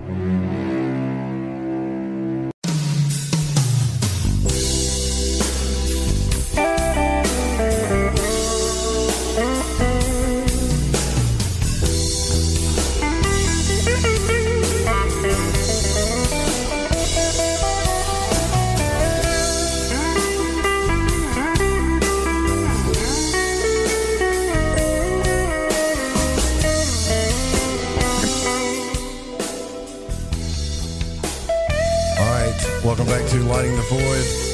Tomorrow night on the program, and I hope I pronounced this right, we are going to have Dresky Ornis is going to be on with us, and Zentra L. Apparently, these guys are neophytes in the magical pact of the Illuminatis of Thanateros and scribes of the Order of Emergent Magi. Devoted to Thoth. I don't know. Sounds interesting. We'll see what happens, right? But tonight, we're here with Ian Wilson, and it's been a pleasant conversation for sure, man, and an inspiring one. And even as much as I hate self-validation sometimes, self-validating, because I've always said that, exploring consciousness is the end-all, be-all, and I'm not saying it is. It's just I feel that way. I feel it's that important. And you kind of put me in check a little bit before the break and was like, there's these other things that we can focus on. So I wanted to ask you about that. Like when you go into lucid dreams, right? And you say, you know what? I want to have this experience. It doesn't necessarily have to be skydiving or whatever, but let's say something I've never done before, like eating in a fancy restaurant, tasting really, really good food. Are you saying that you use that now after all the explorations that you've done? Now, when you go into these realms, you just do it because you just want to have a certain type of experience? Quite often, yeah. Sometimes I've done a lot of, in my own personal inner journey, so to speak. I've covered a lot of territory. I've gone very deep. And then, after a while you go, okay, well, I've done this, I've done that. Now what else is there to do? Well, I can simulate this really excellent piece of chocolate, or sit at a tavern and have consequence-free beer. My most recent lucid dream, it was funny because I'm sitting there in the dream, and I'm looking at I'm in a bar and I'm not conscious yet, and I see these two ladies across, and I don't, usually stare at people. I always try to just, I'll look at somebody, acknowledge that they're there, and then I'll kind of go on and focus on whatever else. So it's the same in the dream state. I'm sitting there, but they look different, and I couldn't figure out what it was. Well, I've been watching The Dark Crystal, so nice. The Gelflings influenced the look on the women, and they had kind of their faces morphed a bit into these Gelflings. And then I go, what? And then that's an important thing, though, because I start to think about it. And when you start to think, you bring in your logical mind, you start becoming conscious. And I'm like, oh, it's because I'm dreaming. Hello, that's why they're Gelfling. And then I just turned to the beer that I had, and I was like, oh, I'm drinking a beer here. And I had a sip, and I don't drink, I have been drunk now once in 9 years. I really don't drink. And I'm on a real big health kick, so alcohols are out of the question. But in the dream state here, I can enjoy. So I had 5 beer in that lucid dream, and they were just as good, if not better, than waking life beer. Cold, crisp, tasty. I get a full sensory array. If you read my stuff, it's all about building up your perceptions to gain smell, taste, touch, to have it as visceral as your waking life. And that's why it's a second life experience. So yeah, sit back, enjoy a few dream beers, and have no consequences, no hangover, nothing. But by the time I was there, it was a lot of fun. And that's just like one. I mean, we're talking, one little example out of way too many to talk about. Yeah. So, I mean, that's what we're here to do. It kind of makes you think about why we're here to begin with, right? Because everybody says, life is this big lesson and this big school to learn all this stuff. And yet every master's book that I've ever read, and even somebody such as yourself that has explored consciousness, they all get to this point where the little things start mattering so much more, Mm-hmm. Yeah, I mean, it's just that way, right? They know they only have so much time here, or at least they're not sure. But while they're here, they want to experience things that they might not get to in the real world. So, for example, I may never get to go to Egypt. I want to go so bad. I'm going to go. I don't even want to say that. But, if I say, well, I really want to experience what it's like to see the night sky in Egypt on a full moon, I could do that, and as detailed as I want, and actually go there. Yeah. No problem. Yeah, you can, if you, again, to give you a good example, I push it past, because, I'm a bit of a nerd. I like movies, and I've been a movie buff since I was a kid, like cartoons still to this day. You get creative, don't you? So I like getting into these genres. I call it genre-specific lucid dreaming. So I'll play a game like Skyrim, and it's one thing when you look at a 3D dragon on a flat TV screen, but when you have that roll up beside you in a lucid dream, and you can see it as real as waking life, it's a dragon. Dude, I've flown on the backs of them. I've done it all. Trust me, I've really spoiled myself with embracing some of the more fun stuff with it. So you watch Game of Thrones, and you're like, I can do that. For real. I've got go search Game of Thrones on my thing, and you'll find 2 examples of me simulating Game of Thrones. Absolutely. I love that stuff. That's my big reason for getting into this was entertainment in the beginning. When I was a kid, it wasn't about all this deep stuff. That just kind of came with it, but it was about a different form of entertainment. I finally got to be that kid that could enter the TV set and be that character in a story through this process of being able to simulate whatever I wanted to. I mean, cartoon dreams are crazy awesome, and I loved them as a kid, and if they pop up in my life today, I still love them. It's just a great way to see different types of experiences, and they're safe, they're harmless. The worst thing that happens to me in all these experiences is I wake up, and that's kind of the only, you can get into such a great lucid dream, you're having such a blast, but the inevitability happens no matter how good you are. You can stretch time out, you can do all these great things, but the inevitability is you're going to wake up, and that's just the way it is. And you have to abandon whatever you're doing there, no matter how great it was or blissful it was, and just come back to the fact that you're going to wake up and go about your waking life. So it's just, for me, that's my second life experience. And it's definitely wild, crazy fun. It's different. And I've been so spoiled by it, I don't know what to say. It's what a gift. Do you have any methods? This is from Craven in the chat, Fringe FM chat. Do you have any methods or techniques to stabilize your intentions over a long period of time in order to fulfill a lucid dream goal? Yeah, it can be tough. I have a whole process that I've been working with that's always worked, where before I go to bed, I stand at the edge of my bed and I start preparing for dreaming every night. I don't get into the bed to do it. So it all starts right there. Then I crawl in the bed and I go through intention focusing. And I write about this in my books as well, is being able to pull your intent through all that altered state of consciousness so that when you do get into the dream state that you can actually act on that intent. Because, you're going from different states where you might forget. And you can wake up and you're so caught up in that current dream that you forget about the intention that you have. It can be challenging, but you still can do it. And it's when you do grab that intent that you've preset going into the dream that you can then start having a bit more, again, what you want to experience, not the wildness of your subconscious mind. So the techniques I do for that is, when I do get conscious in a dream, quite often before I engage the dream, I will try to stabilize myself. I will anchor myself in the dream, and I'll focus on how self-aware I am. And then I'll do things. If I have an intention that I want to act on, I'll go, oh yeah, what did I want to do? And then I'll try to pull that intention forward.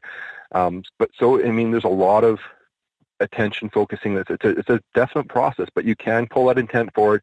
And once you have it in front of you, remember, the whole dream state's a recursive feedback system, and it's just all thought. So once you have your intent there, it can change to fulfill that intent. So, and it does it in some pretty cool ways. Yeah, but you have to think about it. It's all thought process. Just remember that the whole process in there is thinking. I want to go over this one real quick. I know this is on your website. And I know it's a lot, but I can't help it. I want to share this with everybody. It's on youaredreaming.org, and I'll just start a little bit of it, and then you could just tell me why this happened, right? So you said, this dream is where I find myself in some maximum security prison in a cell with a person who is falsely accused, and I was basically counseling this person for support. And then Keanu Reeves shows up as he's there to help petition against the person's false incarceration. Now, I don't think I've had a dream with Keanu as a dream character in it, and usually when I see some celebrity-type person in my dreams, it acts as a reality check, and the same is with this case. As he's talking to this person, I start to realize that I must be dreaming. I look at the prison cell, the bars, and the two beds in the cell. Definitely a setting I should not be in. Add to it, Keanu Reeves is there. I quickly assert, okay, I'm dreaming. So at that point, that's where you become lucid, right at that point, right? That's right. And exactly. You said, I turn to Keanu and say, it's nice to finally have a dream with you in it, Keanu. And he looks at me and smiles and asks, what do you mean a dream? And then you smile back, this dream, Keanu, I believe it's the first time I've encountered you as a dream character. And then he gives you a puzzled look and replies, you think I'm a dream character? And then he walks over to you and grabs your arm and squeezes and says, does that feel like a dream? That's trippy, man. You guys should go read the rest of this. I'm going to drop the link in there. So yeah, at that point, what are you thinking? Okay, what can I use this for, right? What? Well, I go with the flow a lot. Like with that particular dream, I mean, that was a fun one because, I anytime you'll see a lot of dreams where I'll bump into a celebrity type and I use them as a reality check.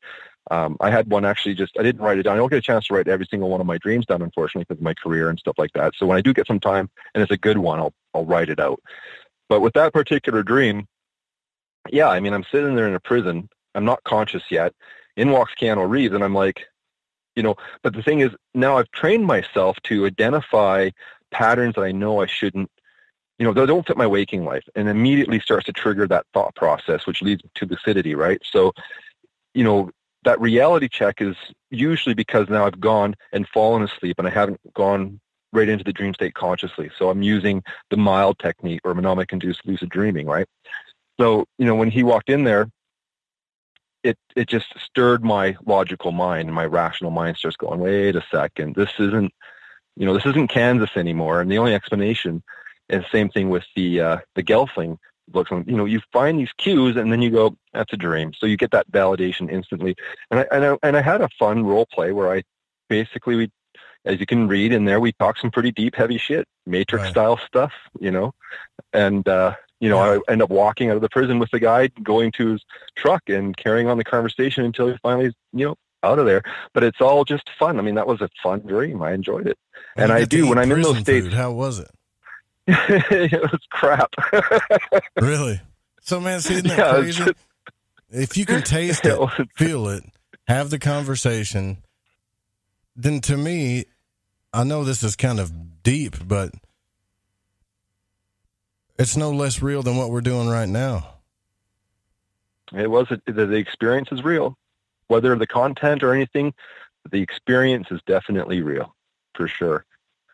I mean, it may have absolutely no context. I mean, that, I've had a lot of fun dreams. I mean, my website's full of dream journal entries like that. I mean, you can parse through it. I mean, I had a fun one with Elon Musk and his girlfriend, who is Grimes, right? And same thing. It's just, because I recognize him, I know right away I'm never going to meet Elon Musk, and like the least most uninteresting person for the guy. So it's like, obviously this is a dream, but it isn't just the talk is all very meta. I get very meta with the dream characters about it being a dream, and a lot of that's just for my own probably self-verification of that state to maintain that conscious role play to stay lucid, right? So I like to banter with them that, hey, look, this is a dream, and it just keeps me rolling on that focus state. But man, I would there's see tons. This in a real flick, though, like a movie.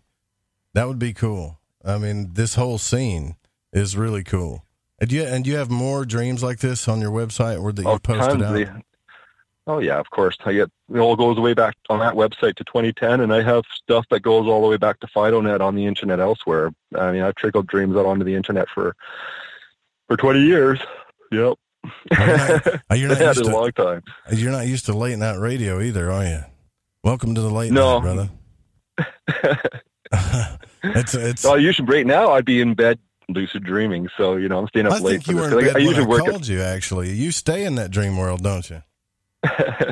Well, I guess I'm there right now. If you buy into my stuff, but yeah, I think dreams are absolutely where it's at. It's the living, breathing, dynamic art of oneself, and yeah, I've had a lot of fun with it. I'm not going to lie, been pretty spoiled.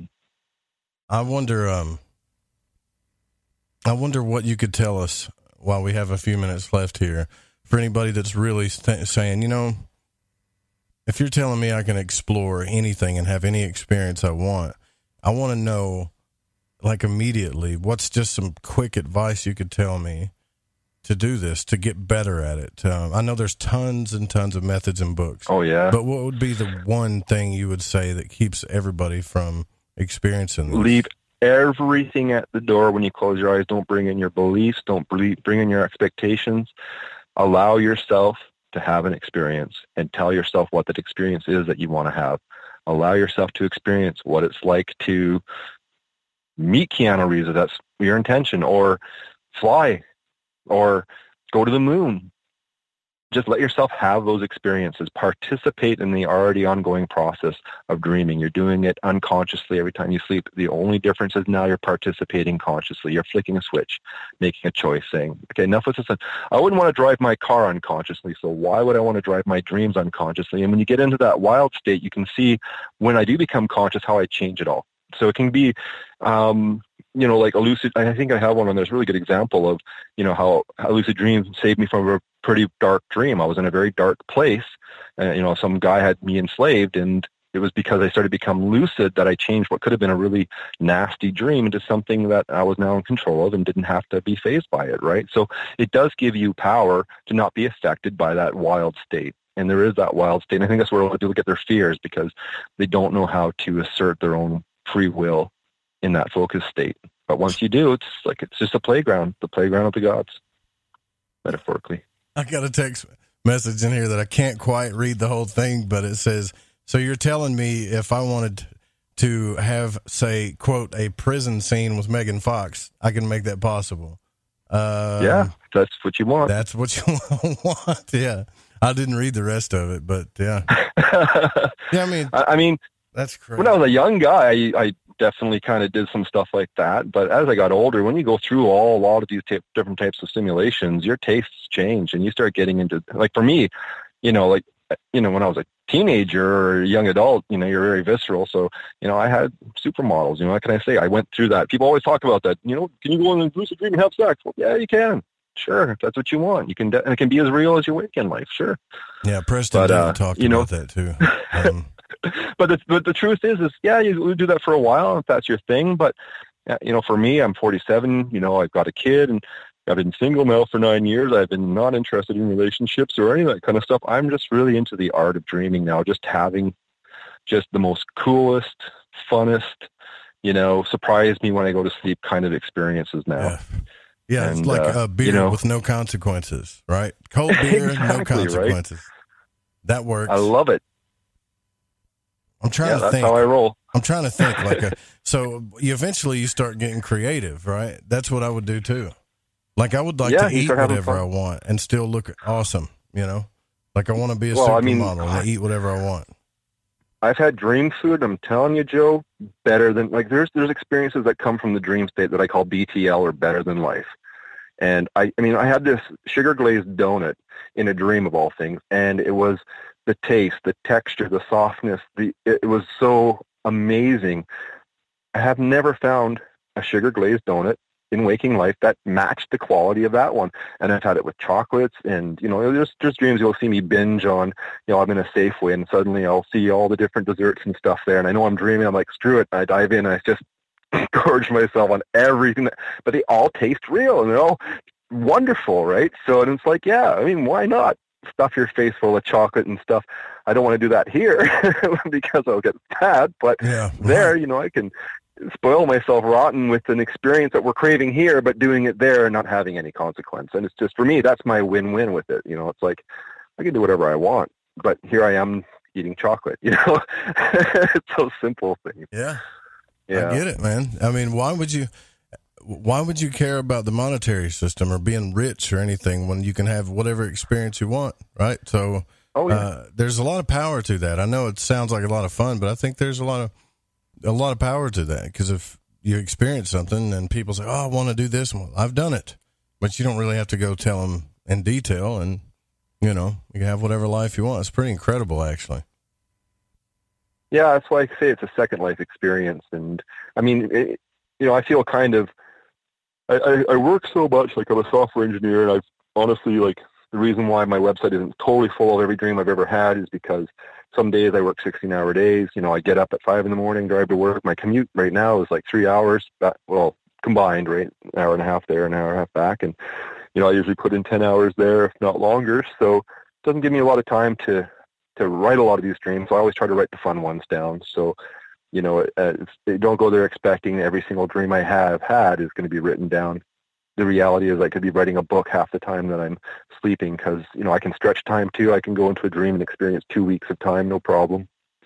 Nice. I have samples of that on my website where, your perception of time can change, so you can have a sense of time that's far greater. My first one, when I couldn't believe it because I got dream locked, and I was going to an art college studying art and working at a bistro as a coffee guy, and starting getting a little bit tired, but the long and the short of it, I was in this dream and I couldn't wake up from it, and I kept falling asleep in the dream. I was living a second life, and that dream went on for 2 weeks, and then I woke up thinking I was going to be late for work. I was all in a panic, and it turned out it was only 30 minutes of sleep. So that was, again, back in the early days. So I realized, man, we can even add time, and I write about that in my book too, You Are Dreaming, that you can add conscious experience to yourself. So you literally, I aged 2 weeks, have conscious experience for only a half an hour of sleep. That's a pretty good win, Yeah.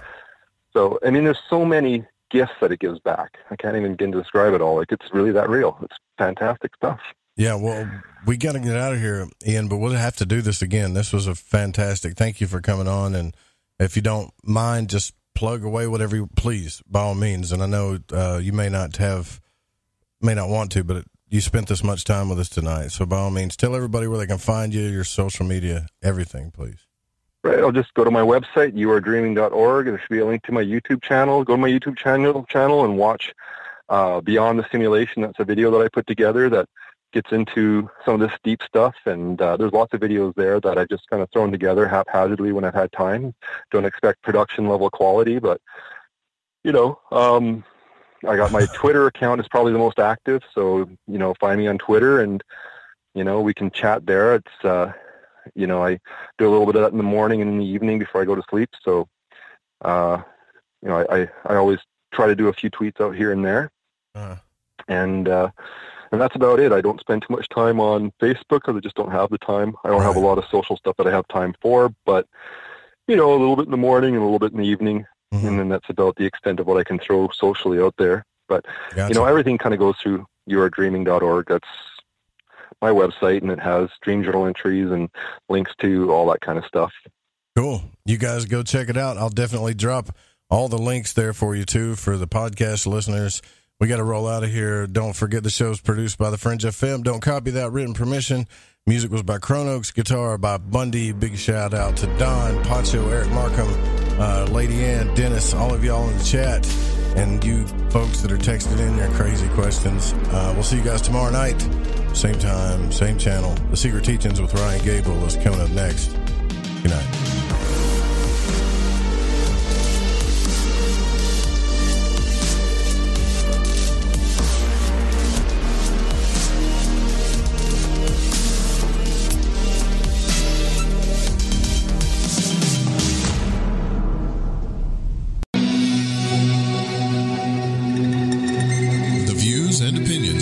On this program do not necessarily reflect those of the Fringe FM, KTLK Digital Broadcasting, its sponsors, affiliates, or staff.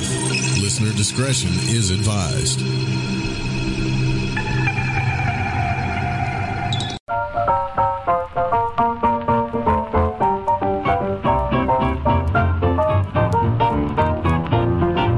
Close the window, lock the door. I'm not tired. Hey, let's all get gay, the stuff to share. Everybody just pass your glass, hold the jug but not too fast.